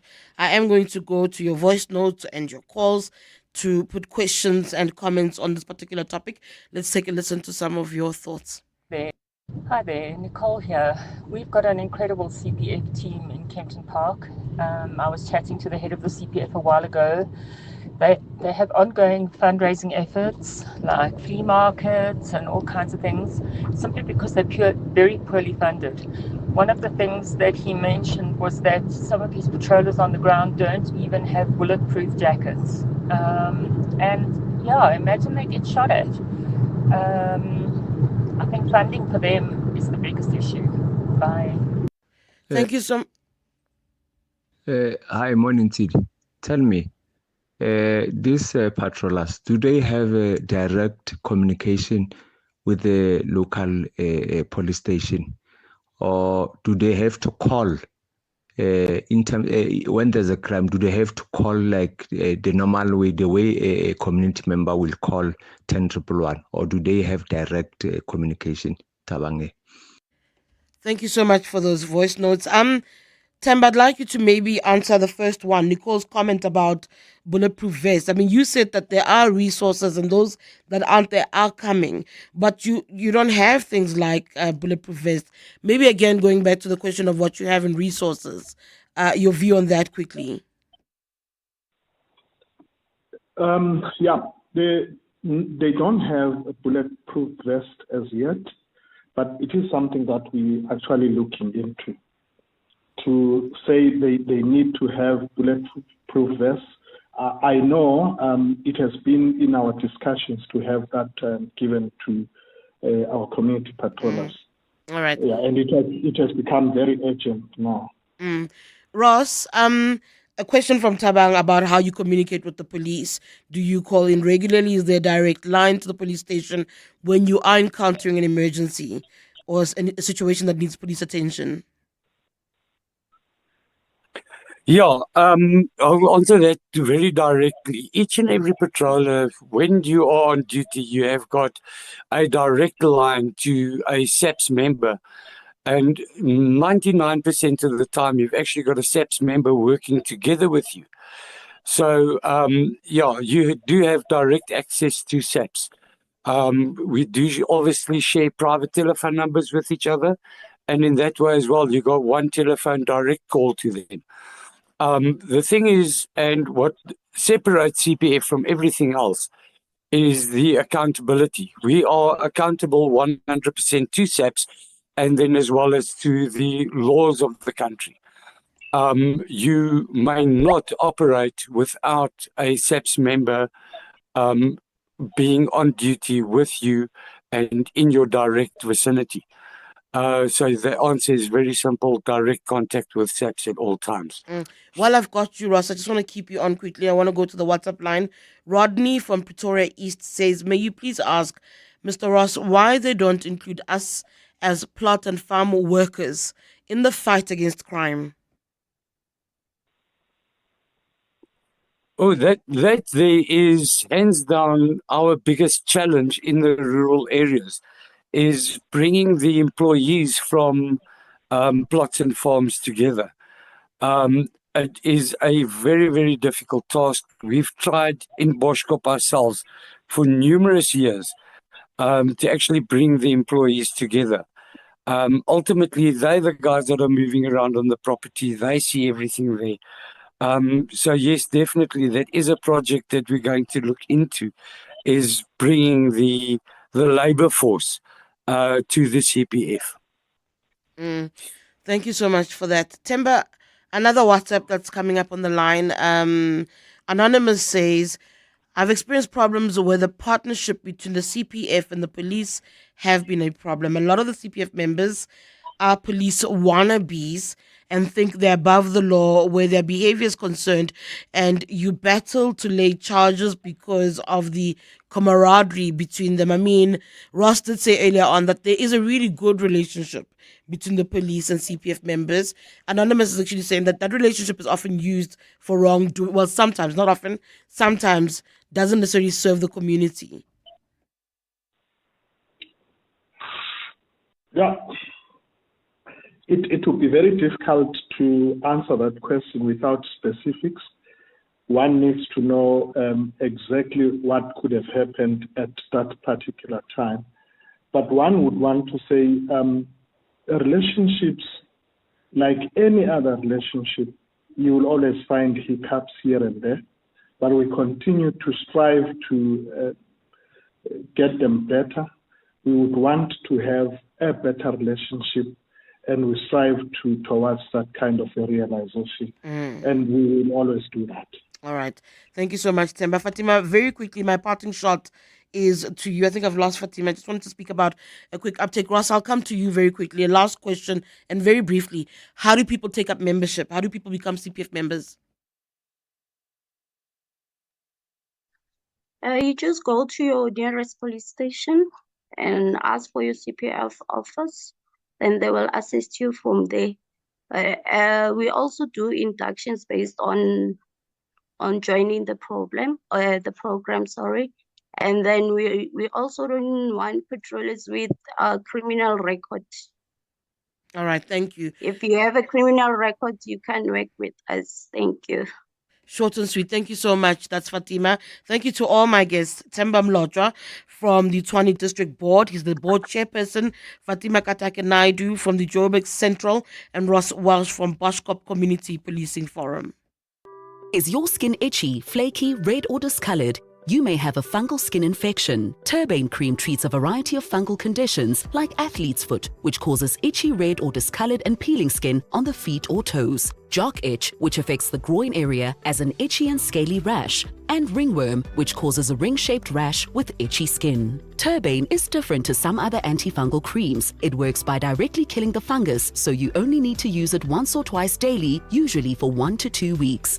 Turbane can also keep the fungal skin infection away for many months. Turbane is available at your local pharmacy without a prescription. For more information on treating fungal infections with Turbane cream, visit turbane.co.za. Hello, welcome to the Crazy Store. Hello, hi. I would like a refund for the stress ball. Of course. I have been squeezing it for 6 days and I'm still totally stressed out. I see. These safety pins, they don't work.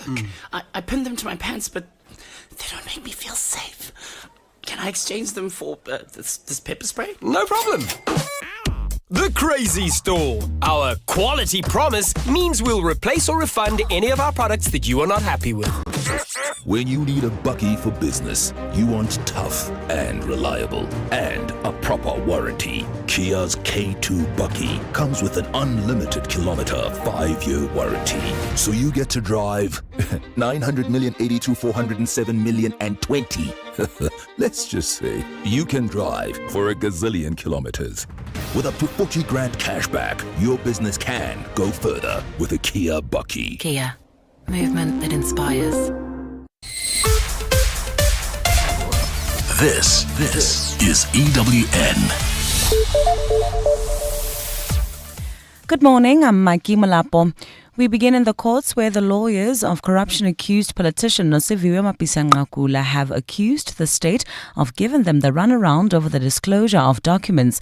Mapisanqakula is appearing at the Pretoria High Court today, where she's facing 12 counts of corruption and 1 of money laundering. She's accused of soliciting and receiving 4.5 million rand worth of kickbacks from a defence contractor during her tenure as defence minister.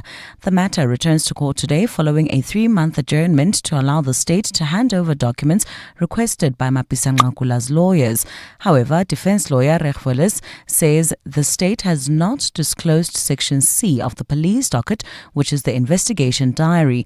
Willis says the state has also refused to hand over the police recording of the raid at Mapisanqakula's home last year. The ANC is kickstarting its National Executive Committee meeting this morning with party officials gathering at the Birchwood Hotel in Boksburg. The 4-day meeting will focus on organizational matters and international issues affecting the country. The party is also launching its smart card membership system, which forms part of its renewal program. Alpha Ramushana is there. The ANC is introducing a new system that prints smart cards for its members, enhancing security measures. President Cyril Ramaphosa was the first to test the printing machine and has approved the launch of the party's new membership card. Later today, the ANC will begin discussions on critical issues, including Pretoria's diplomatic fallout with the United States. The topic is expected to be a key focus during the 4-day NEC meeting. President Cyril Ramaphosa is set to address the NEC meeting within the next hour. Alpha Ramushwana, Eyewitness News in Boksburg. In the Western Cape, a 16-year-old terror suspect is expected to appear before the Atlantis Magistrates Court today following an alleged plot to attack the Cape Town International Airport and a nightclub in the Cape Town CBD. The Hawks believe the minor was recruited by a terrorist organization. The teenager has been charged with the contravention of the Protection of Constitutional Democracy Against Terrorist and Related Activities Act.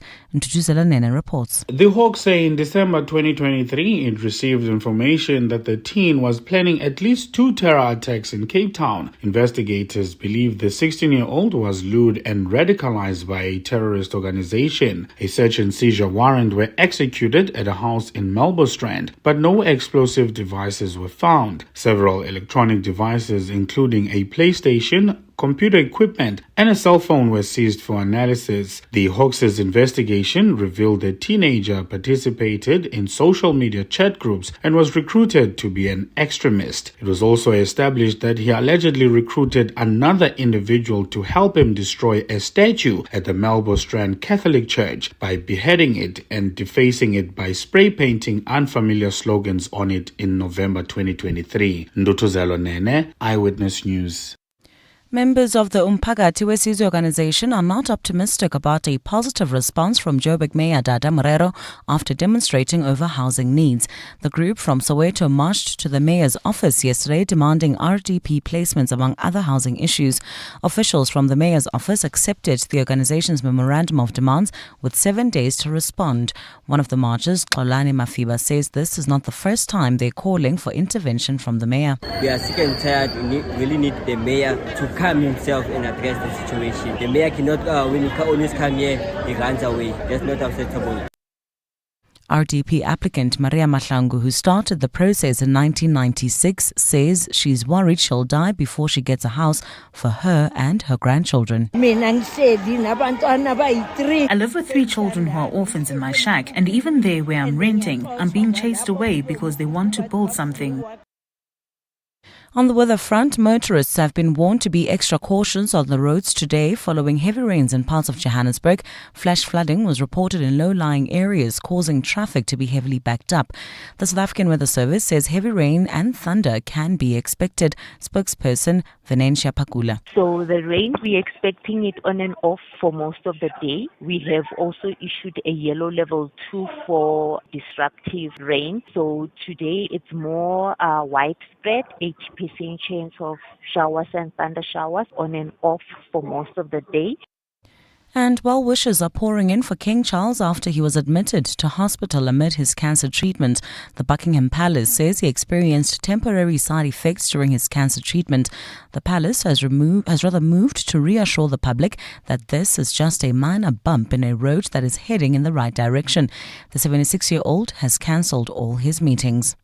Gold's trading at $3,072.29 an ounce. The rand's at 18.15 to the dollar, at 23.49 to the pound, at 19.56 to the euro. Brent crude oil at $73.92 a barrel. Still no major reported incidents throughout Gauteng, so please continue driving with care. Heavy delays 15 minutes strong in the capital. R80 Mabopane Highway, heading towards Eskom Bahlele Drive, and then in the Joburg CBD. Queuing traffic in the Selby, Mayfair, Fordsburg region on Main Reef Road, Albertina Sisulu Road, Church Street, and those roadworks taking place on Lillian Ngoyi Street, formerly known as Bree Street, still active, causing delays. There are detours, diversions, and delays. Please be patient. In your weather, cloudy skies in store for Gauteng today with scattered showers and thunder showers. Temperatures will peak at highs between 22 and 24 degrees. The top story in Eyewitness News this hour. The lawyers of corruption-accused politician Nosiviwe Mapisanqakula have accused the state of giving them the runaround over the disclosure of documents. EWN, in touch, in tune, and independent. For the latest, visit ewn.co.za or download the EWN app. 702. Live On the Prime Media Plus app. DSTV channel 856, 92.7 and 106 FM. Let's walk the talk.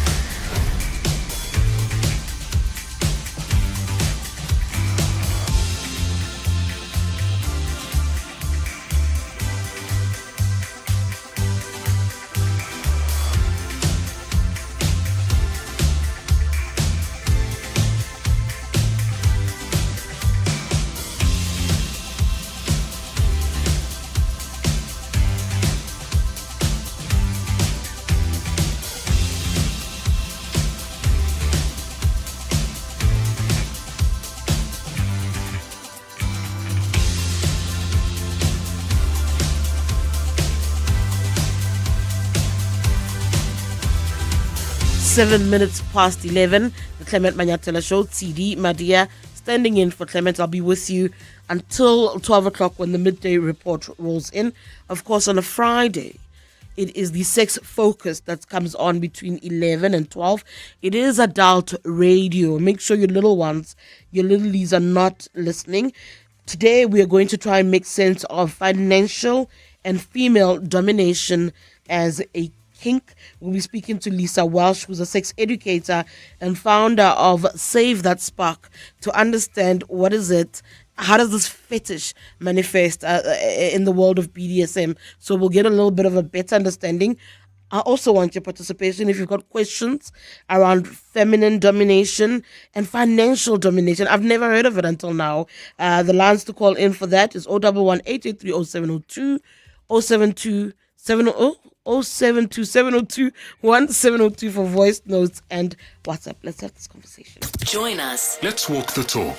This is 702. So I promised myself that I would not giggle or blush throughout today's sex focus. I think I'm there. I think I finally got it. So kinks and fetishes come in all shapes and sizes. So some people find pleasure in giving others money or gifts for no sexual favors in return.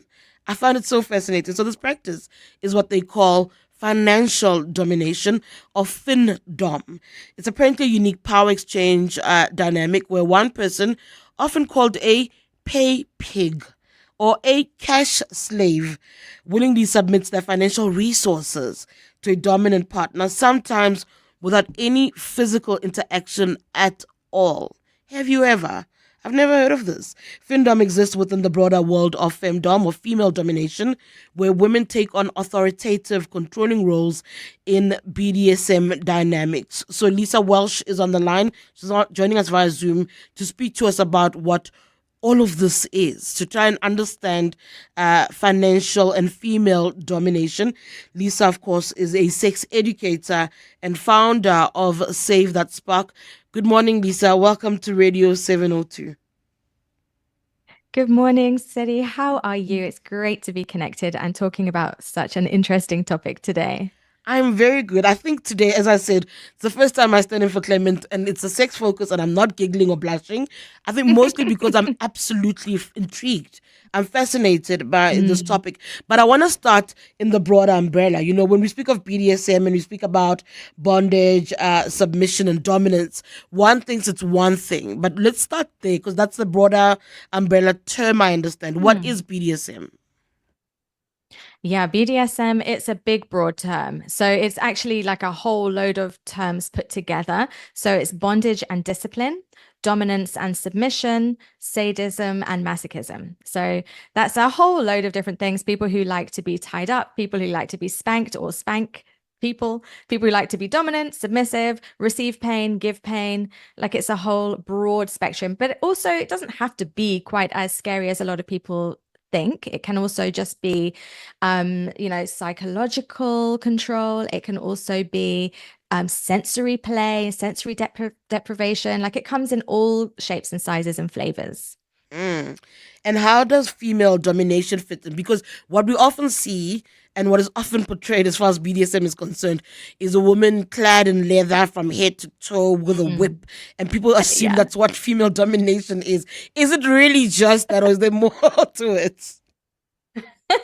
I mean, that is a valid part of it. That's like the idea of a dominatrix. Like it's kind of what we have in our mind when we imagine that.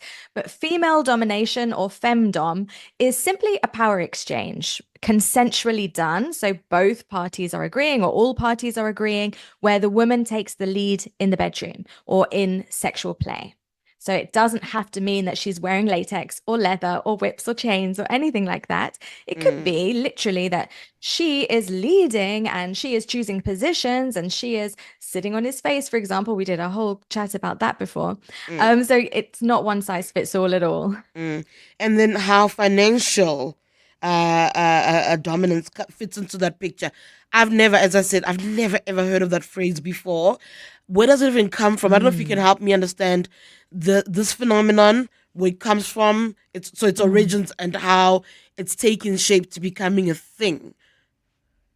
Yeah, and it really is becoming a thing. So, I mean, it's one type of femdom. I would love to tell you why men are drawn to it in general, female dominance, that is. But there are lots of different types of femdom, how this can come across. It can be soft domination. So people might cringe when they hear this phrase, but like a mommy dom, right? So this is when guys like to be nurtured and loved and praised, right? A lot of praise and control and maybe some gentle discipline. There can be role play. There can be obedience and rituals, sensory domination. And then financial domination is like one of these threads. And this is where what really does it for the pay pig, as you suggested, pay pig is one term used for guys who are into this, is to give up financial control. And this can happen in lots of different ways. They can pay financial tributes, or they can give full access to finances. It's really important that this is done carefully with huge consent, because if it's exciting to give up money, then you can imagine that can put somebody in real difficulty if they are not taking care of themselves financially. So it's important that people do this with somebody who is well respected. If they're going to be looking for a professional dominatrix, for example, who's used to doing financial domination, or if it's with a partner, it can be by sharing small gifts or financial gifts to kind of get that feeling of surrender, that feeling of release. It's such a taboo. Like money is so much of a taboo, almost as much as sex, if not more so. And so it's very linked. And it can be linked to guys who have like high-powered jobs, you know? It's typically people who have a lot of responsibility on their plates, and men in general who are expected to always be in control, always be in charge, always be making the decisions. It can be liberating for them to release that control and feel that someone else is in charge of their money or their body or anything, right? So that is actually, I understand the trust factor there. I mean, you can't put yourself, I think, in a position like that with somebody who makes away with all your millions and the likes. Lisa, is it always sexual? I mean, I don't think it's always sexual, because I've already seen that sometimes it's not even for sexual favors. So it's just purely down to somebody who wants to let go of control. Yeah, absolutely. It's not always sexual. I mean, and some of the kinks surrounding femdom are like withholding sexual favors. So wearing cages, for example, that is where the penis is caged in a chastity cage, specially designed, where they have a key and they give that key to somebody, right? Or they must keep a key as well, just in case of emergency release. But it can be literally the control of not being allowed to express yourself sexually or not being allowed to release sexually. So it's very particular. There's lots of different flavors that come through with femdom.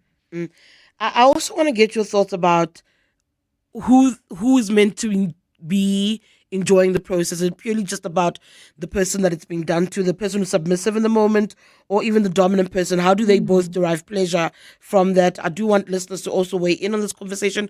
If you've got questions for Lisa, please feel free to call in. She's got the answers. She's the expert. She understands it. I don't know if anyone has tried financial domination. Is this something you would want to try, to give up control of your financial resources to somebody else to some degree or fully, to see what that's like? Is it somebody who's got that kind of kink, that kind of fetish, that curiosity? Please do call in 011-883-0702. You can also send a voice note or even a WhatsApp, and you can be anonymous. I absolutely respect that, and still put that question to Lisa if you've got questions that need to be answered. The WhatsApp line is 072-702-1702. So Lisa, speaking about finding fulfillment in both participants, is it when these engagements are happening with femdom, is it just about the one party's pleasure and enjoyment, or is there a way where it's tailor-made to allow for both parties, the submissive party and the dominant party, to derive some sort of pleasure from the engagement? Such a good question. And you're right, both sides can actually experience pleasure. So if we talk about the submissive first, which doesn't always have to be a man, I just should say that, the pleasure for the submissive comes from surrender, being able to let go of control, and also giving them a space where they can stop performing, where they can just have attention on them, right? And even though they're giving up control, they are still the ones in control because they're doing so consensually. The freedom to kind of stop pretending and receive, either receiving instructions or attention or games, that kind of thing. Receiving pure attention. That's often why in findom that guys pay a tribute. They pay a tribute to a dom who will then give them their attention. The turn on could also be physical or psychological or emotional. It can provide an emotional release where you get to be submissive. You get to be told what to do. And it can be just such a relief for people. And the act of giving money itself can feel like an act of devotion as well. There's one phrase which is often used in findom, which is draining. So you drain, the dom drains the money, and it's almost, I imagine it to be kind of synonymous with the idea of draining during ejaculation, like it's the same kind of release. So there's that side for the submissive. So then for the dominant, where do they get pleasure? Well, often they can enjoy that feeling of power, control, being creative, like the creativity. This really gets to be fun. You get to come up with games, right? You get to come up with rules, and you get to kind of play together consensually, as well as the deeper connection. So it doesn't have to be pro-doms. It doesn't have to be somebody who is, specifically doing this as their role, as their job. It can be within a partnership where every so often she gets to be in charge, or it could be the lifestyle that you create. Some people like to live in this way. So for a lot of women who are in control, the dominant, or it could be a man, they may enjoy crafting the experiences, enjoying seeing their submissives, giving them, all of this like devotion, giving them, bringing them to their knees. You can tell them, kiss my feet, for example, or you can tell them, do it in this position, or no, not today. You're not allowed to ejaculate today, or you must give me 50 rand. It can be so many different ways that for a woman who's playing in the role of a dom, this can be different. They get to lead, they get to be adored and obeyed. And it's very taboo, and that also makes it erotic. It's not the typical dynamic that we often see in our everyday relationships. I wonder if you can maybe weigh in or give guidance here, Lisa, where then there's a confidence thing as well, even to try and tailor make what the play ought to be. Sometimes what is a hindrance for women is the lack of confidence to go ahead and to give it a try and to fully immerse yourself in that particular play, to immerse yourself in, be it femdom or whatever it is, in order to try and take that power. Some women I notice are reluctant to become that dominant in the space. And sometimes it's because in the relationship, they're not the dominant one. To try and switch roles when it comes to sexual activity like that. What would be Lisa's guide to gain confidence in that regard? Yeah, that's a brilliant question, because you're right. We typically, like women, we're taught to be givers, and we're taught to it's difficult to sometimes stand up and do something and be assertive and say what we want, and not just be passive in the bedroom. So yeah, you're right. You don't need a whip. You don't need latex. You can start off by just learning how to take the lead in life in general, with setting boundaries. Just lean into your energy where you are already powerful, right? There's going to be areas where you are already powerful. You can kind of lead into that. But another great idea is to almost take on this dom persona, so that it's a role play. When you're role playing, you can become somebody that you're not in everyday life. And this is the idea of, like the girlfriend or the wife. And the wife, sometimes in your mind, you have this idea of what a wife should be and how a wife should behave in the bedroom.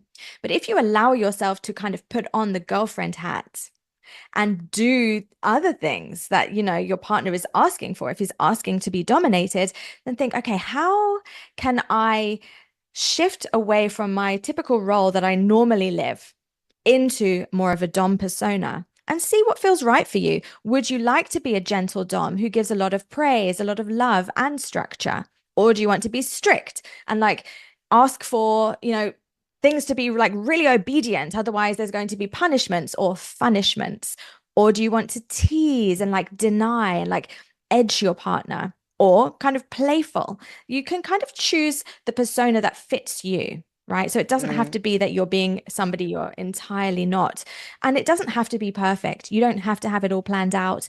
If you're going to be playing with things like impact, which is spanking or using implements to hit somebody, or tying someone up, restraining them, or temperature play with hot wax, anything like that, if you're going to go down those routes, then you have to do your research. You have to learn how to use those implements safely. You need to know the risk involved. With all domination, with all BDSM, there is always risk involved. And this is real life. So the same way that, choking has become super popular with people when it comes to having sex, that is not safe most of the time. There is a specific way of doing it.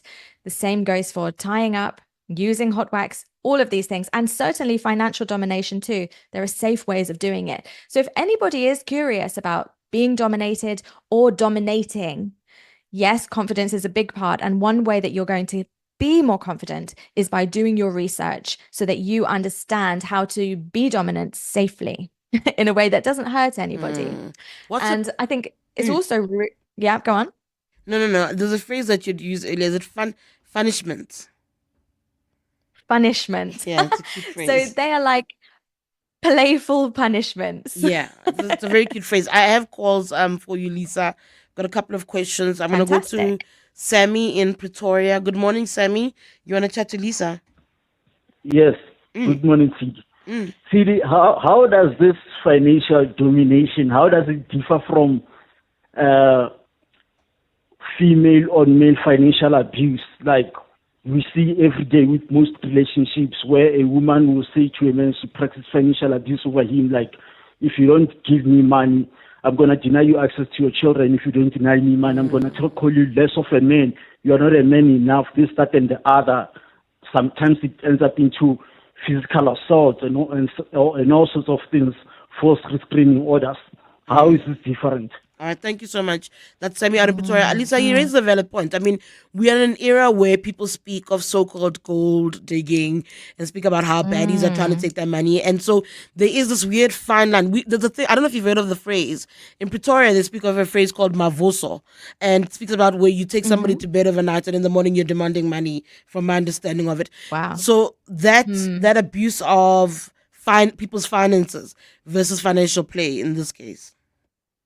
Yeah, and this is the exact reason Sammy raises a great point, because financial domination is consensual. In fact, it is the person giving money who wants to do it. He's not being told to do it. He wants to do it. So findom is consensual, abuse is not. So in ethical findom, and because you do get unethical situations, but in ethical findom, both the submissive and the dom agree to the dynamic, and there are boundaries and limits negotiated up front. Because when somebody is really turned on and into it, they could easily want to give more money than they can afford. And so it's important that boundaries are set in place initially before it starts. And people must only do this kind of play with somebody that they trust. So it's concerning because it's quite exciting for a lot of women who decide they want to become a findom and just get paid for, sending photos of their feet. I mean, that's a real thing. Yes, Foot I see a lot of fetishes that. are a real thing. Yes. Yeah, and no, Yeah, go on. No, I'm listening. I was going to say no shame in that at all. But if this is just somebody who's wanting to kind of see how much money they can get out of somebody and kind of take advantage of somebody who has this kink, someone has a kink to give money, that can be seen as an easy person to manipulate if the person who's dominant is not ethical and not doing this properly, right? So it's not about causing control. It's not about harm. Sorry, it's not about harm. So in an abusive situation, yes, you might have somebody demanding that you pay or expecting you to spend recklessly, right? But so that is when there's a red flag. There has to be consent, there has to be care, and the person, the pay pig or the submissive, their well-being, their financial well-being is so important. So there must be spending limits set. You must use trusted platforms. You must respect the financial boundaries, and there must be a way to stop play immediately if consent is withdrawn. Very important. And I think it goes back to that constantly you keep talking about trust, and I think that's an important part of this conversation. Lisa, we've got a message from Senzo on the WhatsApp line. Senzo asks, is pegging also part of femdom? Thank you, Senzo. So it can be. So pegging is, for anybody who doesn't know, it's usually where a woman wears like a strap-on dildo to penetrate the male partner.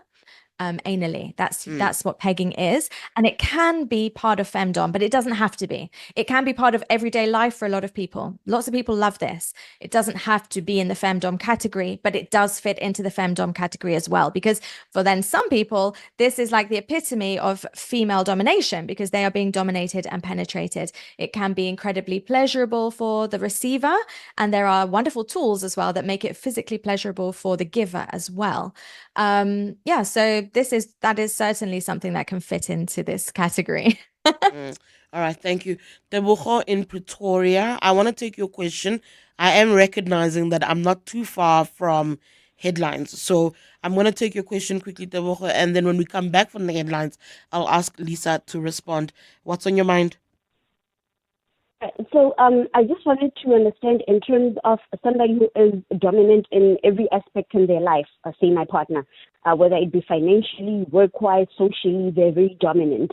And then I got to meet that person as that particular dominant person, and then when we got together, they want to submit to me.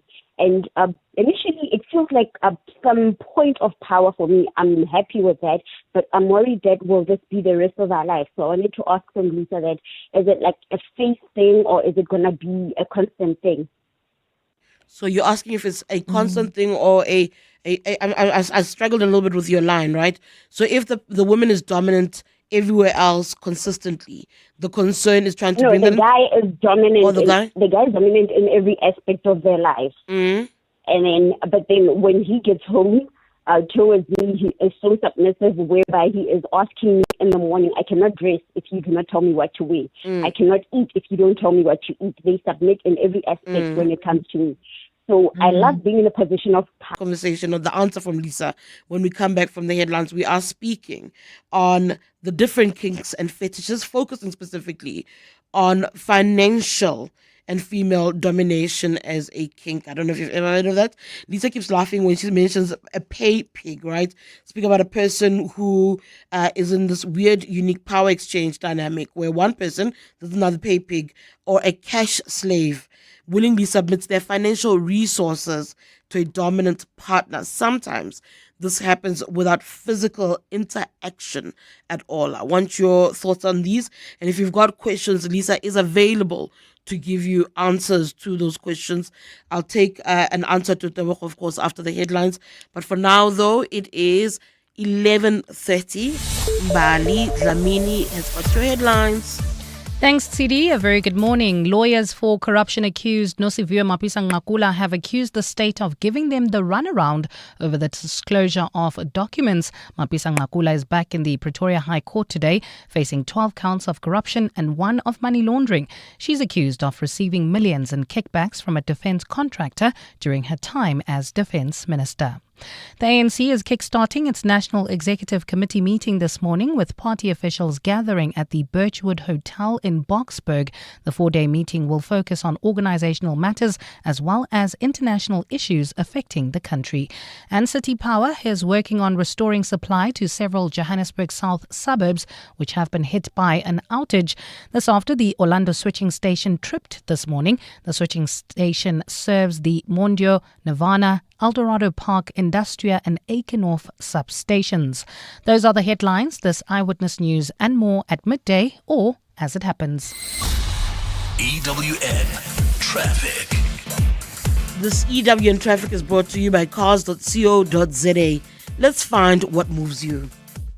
We start in the city of Tshwane with some heavy delays still persisting. This is on the Mabopane Highway eastbound to Eskom Drive in the opposite direction, passing through Dustport as you head towards the Hairpin Bend. There's just some moderate pressure also causing a delay in Midrand Old Johannesburg Road. This is passing through the Samrand Business Park.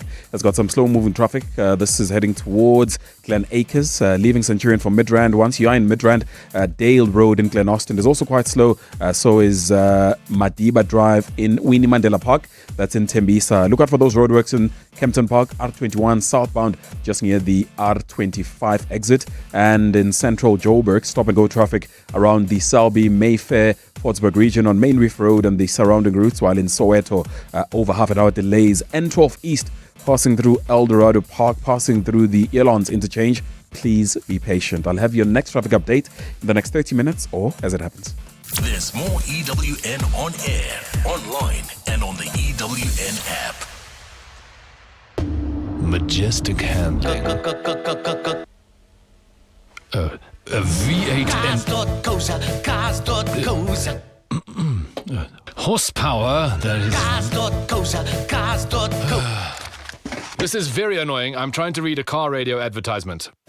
Whatever car you want to buy or sell, cut through the and just go to cars.co.za and let's find what moves you. Cars.co.za. John Perlman. Weekday afternoons, 3 to 6. There is an opportunity out there for the Gautrain to look at its pricing, to look at its offerings, and to maybe reach out to a new group of customers. What exactly do you have in mind? Is it around pricing, or is there something else besides? You'll remember last year when Tsepo Kgwebo was appointed as the CEO of the Gautrain Management Agency, and he made a commitment that one of the key areas that he would want to focus on is how to make Gautrain accessible to all the people of Gauteng. The patterns of travel have changed since COVID. John Perlman. 3 to 6 on 702. You could be famous for DIY like that time you turned a barrel into a braai. Or you could be really famous for DIY with a little help from Chamberlain. Join us from 20 March to 6 April for our Really Famous for Hardware promotion and tap into 120 years of DIY know-how. Get 10% off Dulux paint mixing, explore the widest range of tools, building supplies and even siteware. And visit our newly renovated Waterkloof Glen branch. It's your one-stop DIY shop, and with click and collect, we mean that literally. Chamberlain, really famous for hardware since 1903. Dreaming of your next getaway? Whether it's a sun-soaked beach escape, adventure-packed tour, or luxury cruise, Flight Center is your go-to for travel. From flights and hotels to tours and cruises, we've got it all. Plus travel insurance for peace of mind. If you want the best deals, you can save more by taking advantage of our Bundle Plus Save offer. Plan your trip today at your nearest Flight Center store or visit flightcenter.co.za. Flight Center, your center for travel. Psst. Hey, no longer feeling like the man you used to be? The man who's the life of the party even when he doesn't attend. The fact is, 95% of men with low testosterone go untreated. Vitamin High Performance Supplements for men helps recharge energy, regain lean muscle, and reload performance. Available at all good pharmacies and vitamin.co.za. Vitamin. Don't get older. Get better. Save thousands on our mega deals at Dial-A-Bed with up to 35% off. The 40 Winks Active Zone Extra Firm Queen Set is reduced to 11,499, and the Sealy Celebration Queen Set is now only 8,999. Trust us with your dreams and trust us to always bring you SA's best mega deals. Plus, get fast delivery on our best sellers. Dial-A-Bed. Sleep for life. If you're balancing the books like a pro 1 minute and then running off for some last minute supplies the next, you're definitely a small business owner. MTN gets it. SMEs owners wear many hats brilliantly. That's why MTN and 702 want to celebrate all the incredible SMEs of Gauteng for being such a vibrant force in SA's economy. With the 702 Small Business Awards brought to you by MTN, because MTN is here to help SMEs make the moves they need to grow. Visit primemediaplus.com now. Enter your SME or nominate an awesome small business, and they could be a finalist in the 702 Small Business Awards brought to you by MTN. Today, we make moves. T's and C's and more on primemediaplus.com. 702. Let's walk the talk on 92.7 and 106 FM. It's 11:36. We are in the third and final hour of the Clement Manyathela Show. My name is Tshidi. Madia standing in for Clem today. We are in the middle of our sixth focus, where we're trying to make sense of financial and female domination in the sexual aspect, of course. We are speaking to Lisa Welsh. She's a sex educator and founder of Save That Spark. Before the news headlines with the Walker out in Pretoria, we asked a question about her partner. So if her partner, her man, is dominant everywhere, but wants to be submissive in the home, is that a thing, is it a small periodic issue or event, or is it a long-term issue? Is that how the relationship is then structured? Lisa, is it a now thing, or is it a forever thing about how the relationship needs to function in this with this dynamic? Well, yeah, both options are valid. For some couples, when they try like a dominant submissive dynamic, they love it and it becomes a core part of their relationship, and then something that evolves and deepens and even sustains them on a long-term basis. But for others, it could just be a season, and for others still, it could just be one thing on the menu, you know? So when they come to make love or when it's sexy time, they can choose what do they want to do tonight, and sometimes it might be female domination. So it really depends on the couple. It really depends on what works for them. I'm gonna go to the WhatsApp. So I know you also. Okay, sorry. I know you wanted to ask about how it can work and evolve in a long-term relationship. I don't know if you want to talk about that. No, we can do it now before I go back to the WhatsApp lines. I want to give the listeners a chance to get answers from you, but I do have the curiosity about how you navigate these in a long-term relationship. So it can often deepen intimacy and communication, as with many things with BDSM, because this is sometimes the first time that couples speak vulnerably about sex, about their desires, when they're really honest and open about their desires, their limits, their fears, their fantasies, and what makes them feel good. So it actually builds a real emotional intimacy that can go beyond the bedroom. And it can bring that like erotic energy and excitement that long-term relationships often need, because we get stuck in routines, especially around sex. And so this is novelty, anticipation, like something new. And not only that, it's also really important to include aftercare whenever you're doing BDSM or any sex, in my opinion. But aftercare is a time after the play, when you've been, you've had the female domination and now you kind of come back down to earth. It's an opportunity to reconnect, decide what worked, what didn't work, what you would do again. And that just deepens it even further. So the long-term impact can be really very positive. It can build the trust, it can build the playfulness, rebalance power, as long as it is done in that way where everyone is consenting and everybody's needs are met and understood and, respected. So it can be really positive. What do you say to couples who are navigating the misconceptions around trying to explore femdom? Some people will say, oh, but couples who do this are just bored. And that might not be it. I think you just flagged now the many aspects that it strengthens a relationship. What do you say to couples who are also weary of weary of being judged, I suppose, by even their own loved ones, of struggling to navigate this process because they worry about what other people will say about going down this route and how they'll perceive the relationship?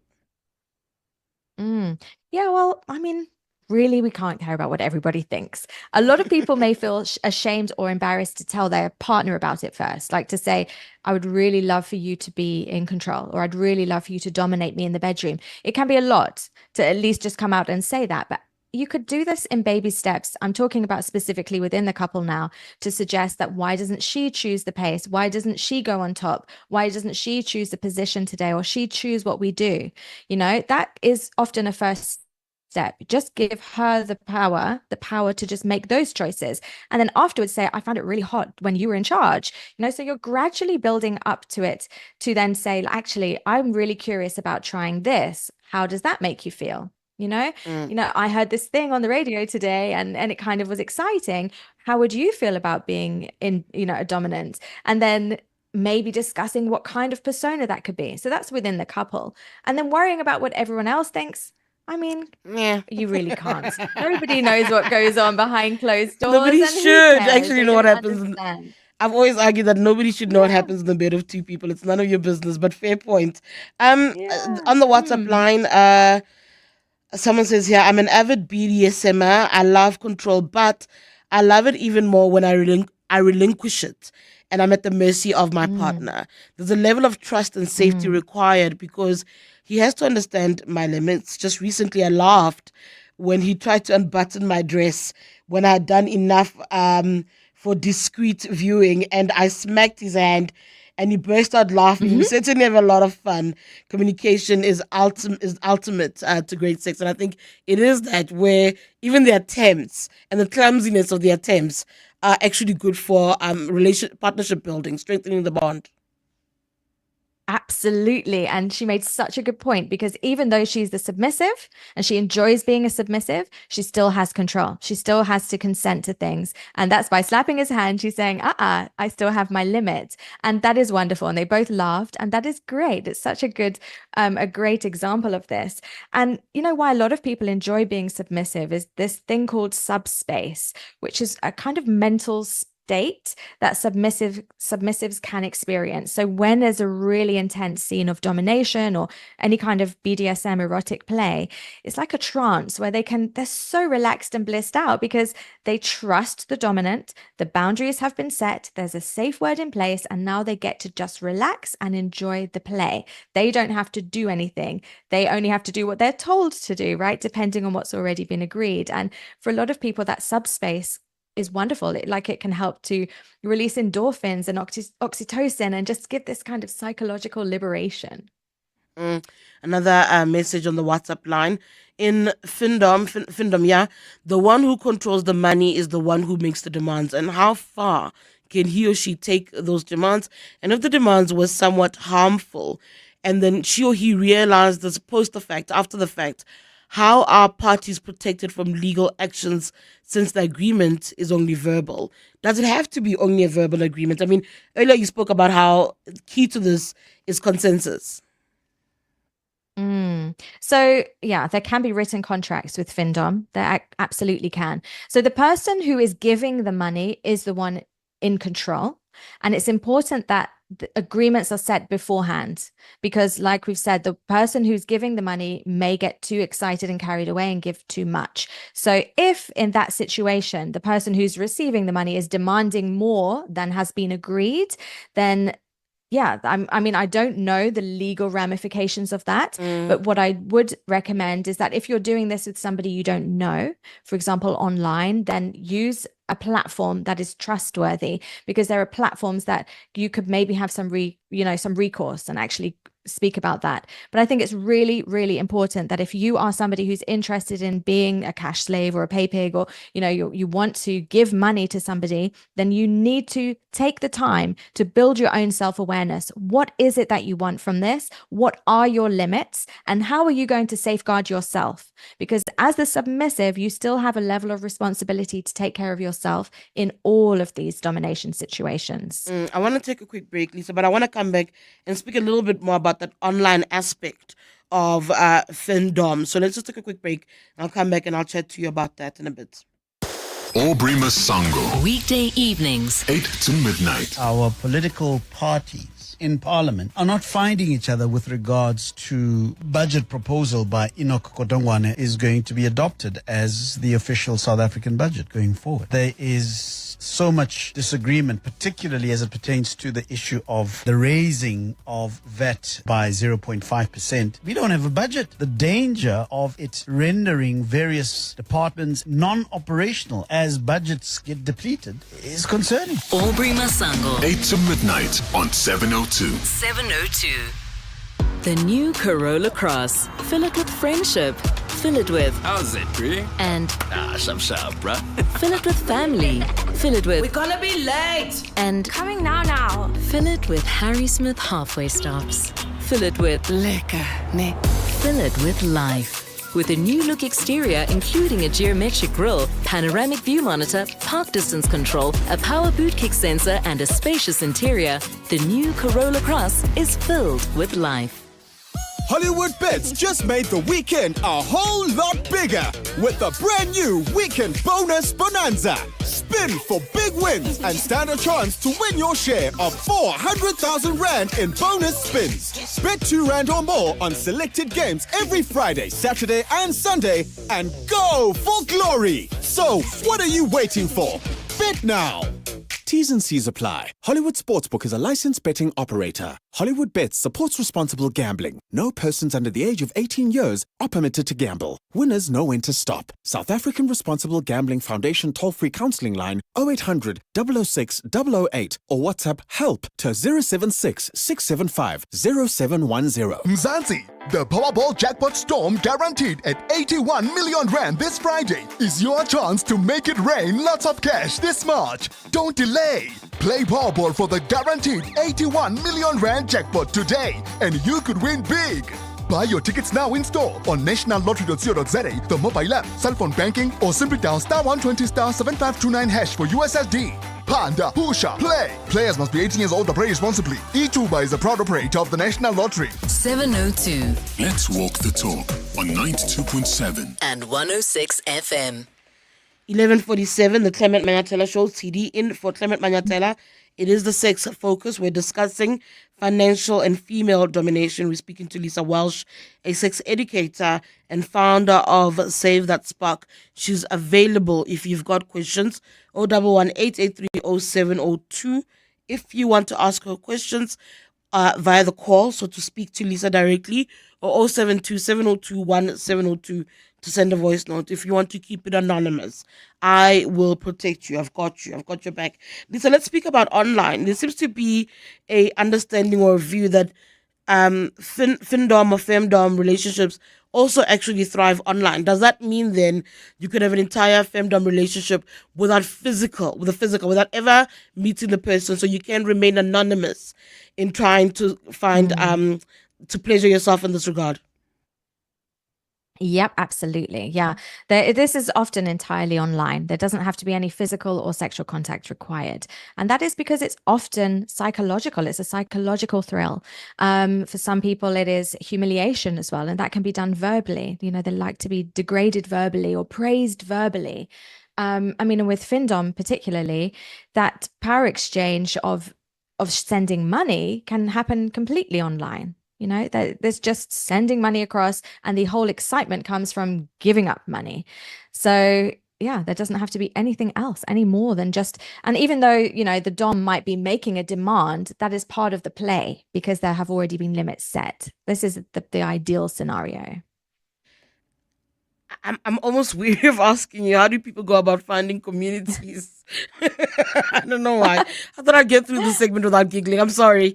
But I'm always weary of asking, where do people go if they're seeking for avenues where they can maybe find a femdom partner, a findom partner? What does doing the homework in this regard look like? Yeah, doing the homework. So a place you could find people, the Facebook of kink is Fet Life, F-E-T Life, like fetish life, Fet Life. You can also find findoms. I don't know if I've lost you, Lisa. I'm going to try to get Lisa's line up. I think there's a bit of an issue with the line. She's trying to explain where you can go if you are trying to explore the world of findom.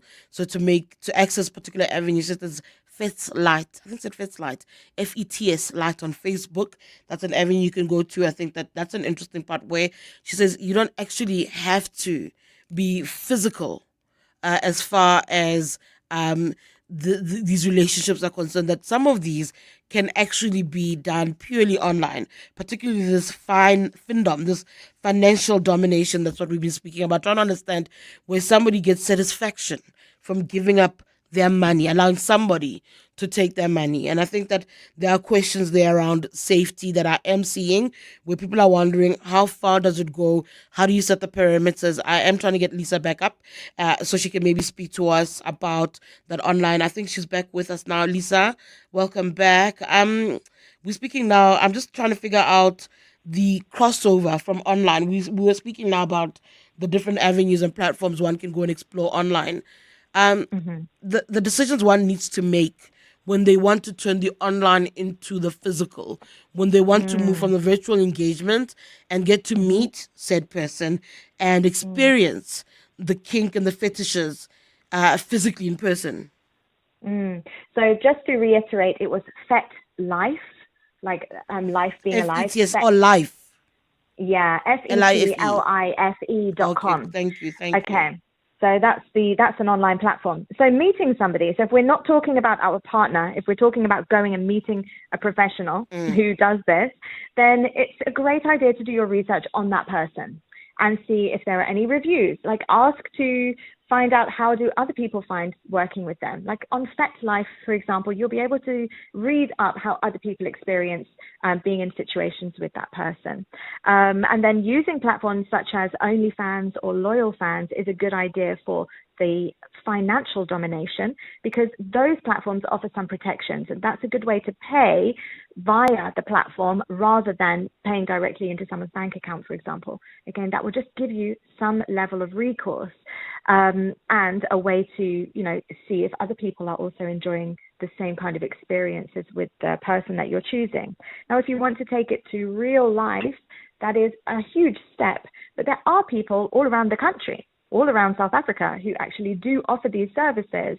And they have websites and they have kind of discrete services where you can go and visit them. For example, you know, we have the Sex Expo that happens a couple of times a year in various places. You can go to the Sex Expo and actually meet a professional dominatrix.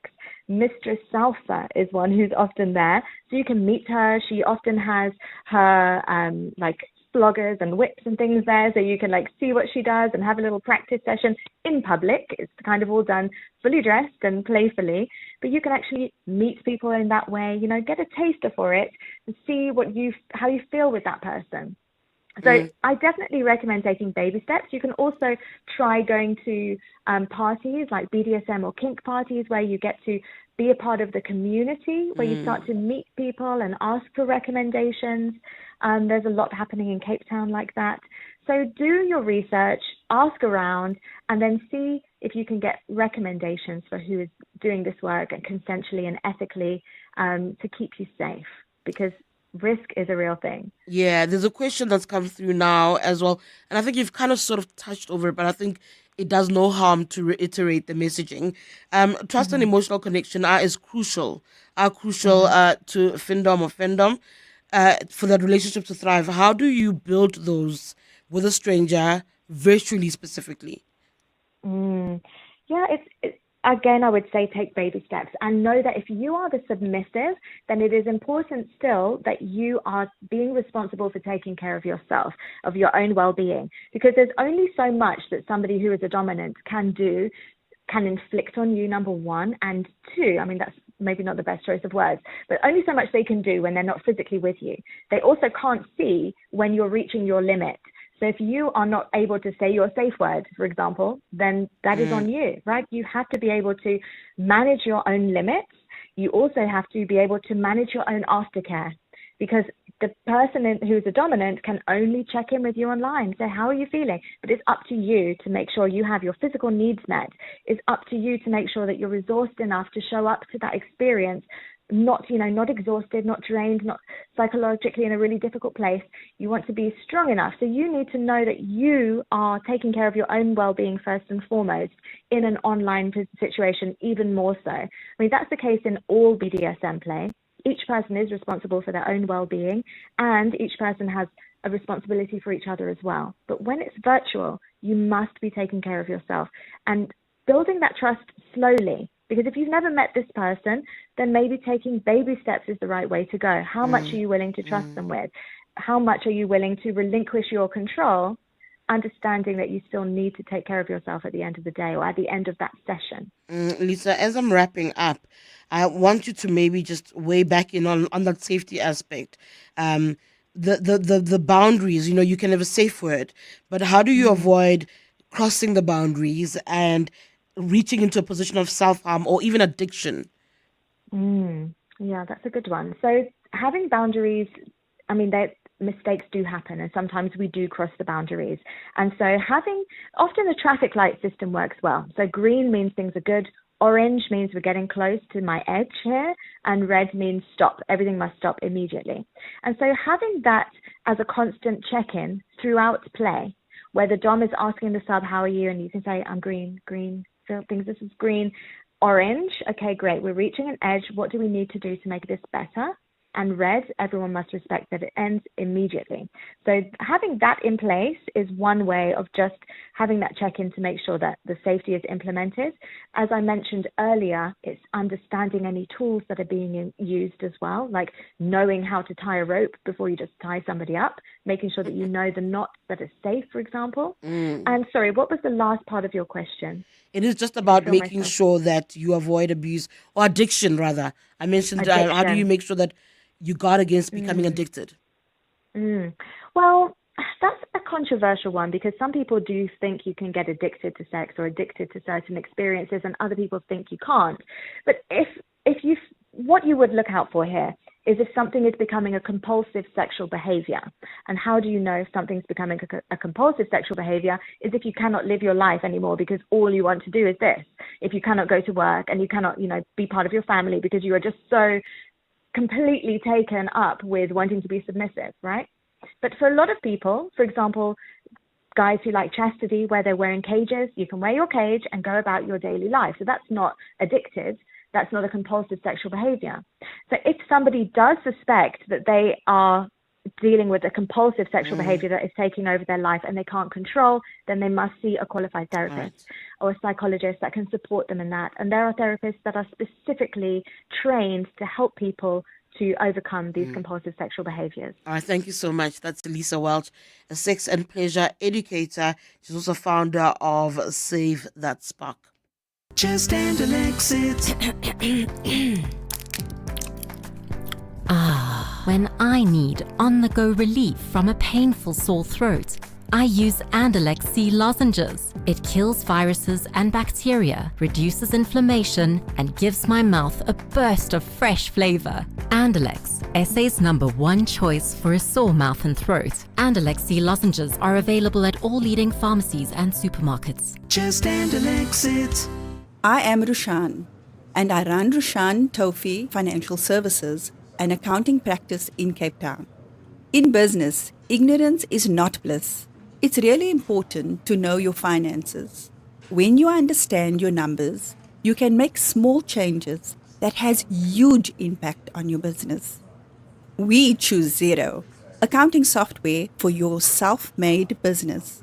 Search Xero with an X. It all started with the advice from their private advisor that gave Sbu and Sibs access to the right credit that stretched where their savings couldn't, that funded the dream wedding and used the rewards that flew their parents in for the special day. Mom, Dad, doing the photo. Advice that plans for the big day and all the days after. Unlock invaluable with FNB Private. Help changes everything. FNB, a division of First Rand Bank Limited, an authorized FSP and credit provider. TCs, earn rules and limits apply. 702 Podcast on primemediaplus.com. Coming up next is the Midday Report with Mandy Weena. Mandy's in studio with me now. What's coming up on the show? Hello. Tshidi, Madia. Hello. Nosiviwe Mapisang Kakula back in court for a corruption case today. The Gauteng Health Department's been ordered by the courts to clear the cancer treatment backlog, so we'll speak to the Cancer Alliance. We'll also speak to AfriForum's Kali Krill about the constitutional... I'm sorry. I don't know. Because I spent the first hour of the show, Mandy, talking about it. Sorry.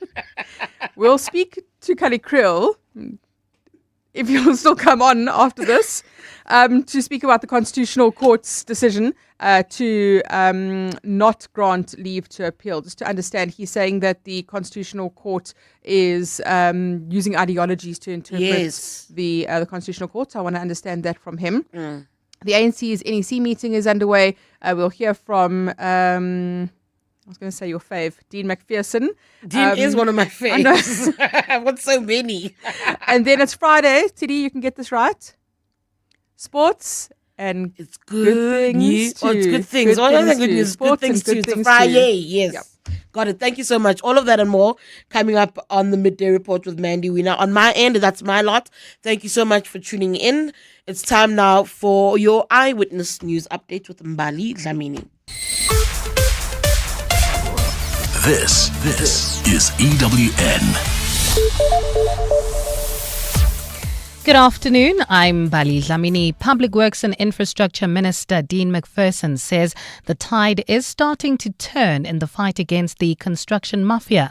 McPherson met with MECs from all provinces yesterday to discuss reforms currently underway. These include progress made in tackling the construction mafia, addressing challenges in the expanded public works program, as well as corruption probes. McPherson announced the outcomes of the quarterly meeting in Santon a short while ago. Nugukanya Mdambo reports. The construction industry remains a vital cog in the economy, contributing around 3% to GDP and employing over 1.3 million people.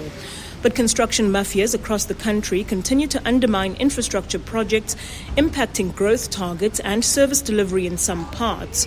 Since assuming office 9 months ago, Public Works and Infrastructure Minister Dean McPherson says reforms implemented and task teams appointed have slowed construction stoppages. A total of 745 construction-related extortion cases have been reported. We have seen 240 arrests that have been made related to these cases. No longer can you disrupt our sites without consequences. Gauteng is the highest contributor to construction extortion cases, followed by the Western Cape, KZN and the Eastern Cape. Despite the optimism, McPherson admits more needs to be done, including making sure his department doesn't reward impunity. Nogukanya Mdambo, Eyewitness News. Lawyers for corruption accused Nosiviwe Mapisang Nakula have accused the state of giving them the runaround over the disclosure of documents. Mapisang Nakula is back in the Pretoria High Court today, facing 12 counts of corruption and 1 of money laundering. She's accused of receiving millions in kickbacks from a defence contractor during her time as Defence Minister. Mapisang Nakula's lawyer says the state has still not disclosed Section C of the police docket, which is the investigation diary. Reg Willis says the state has also refused to hand over the police recording of the raid at Mapisa Nakula's home last year. The effort with which the state has resisted our clients and ourselves, and then on the last occasion tendering everything, then giving us B, and now going back on giving us C. Well, it's difficult not to infer they're hiding something. We shift our focus to the style. The ANC has launched its new membership smart card, which is set to be rolled out to all its members across the country. The smart card was unveiled at the party's National Executive Committee meeting at the Birchwood Hotel in Boksburg today. ANC President Cyril Ramaphosa says although the card forms part of the organization's renewal program, more work must be done to rebuild the party. While we must harness the opportunities of technology, we cannot rely on it to rebuild our organization as an effective instrument of fundamental change. As we launch this new membership card, it is essential that we do the political and organizational work to fully realize the value in the renewal of our movement. He says the ANC smart card will also be used to access the party's conference. And indeed, as one holds this membership card with one's picture on it, with the very distinctive features, and with the beautiful photograph of the founders of the ANC at the back, it makes it the most unique card in the whole world. We shift our focus to City Power now, which is working to restore supply to several Johannesburg South suburbs which have been hit by an outage. This after the Orlando switching station tripped this morning. The switching station serves the Mondio, Nirvana, Eldorado Park Industrial and Aikenhof substations. The outage initially affected water supply at the Aikenhof pump station. City Power says the water operations have since been restored. Spokesperson Isaac Mangina. We have engaged the management of Rand Water with this problem, and we have managed to ensure that they can be able to do whatever they can on their side to ensure that we minimize any disruptions to the water pumping and water supply. And well wishes are pouring in for King Charles after he was admitted to hospital for cancer treatment. Buckingham Palace says he experienced temporary side effects during his treatment. The palace has moved to reassure the public that this is just a minor bump in a road which is heading in the right direction. The 76-year-old has cancelled all his meetings. Gold is trading at $3,073.55 an ounce. The rand is at 18.14 to the dollar, 23.51 to the pound, 19.55 to the euro, and Brent crude oil is at $73.96 a barrel.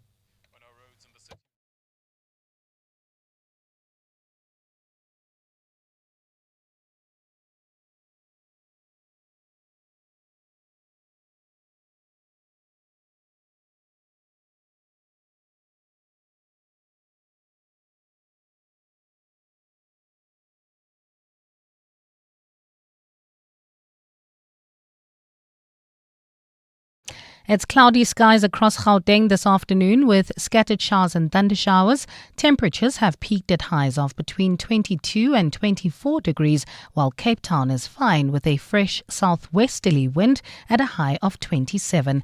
The top story in EWN, Public Works and Infrastructure Minister Dean McPherson says the tide is starting to turn in the fight against the construction mafia.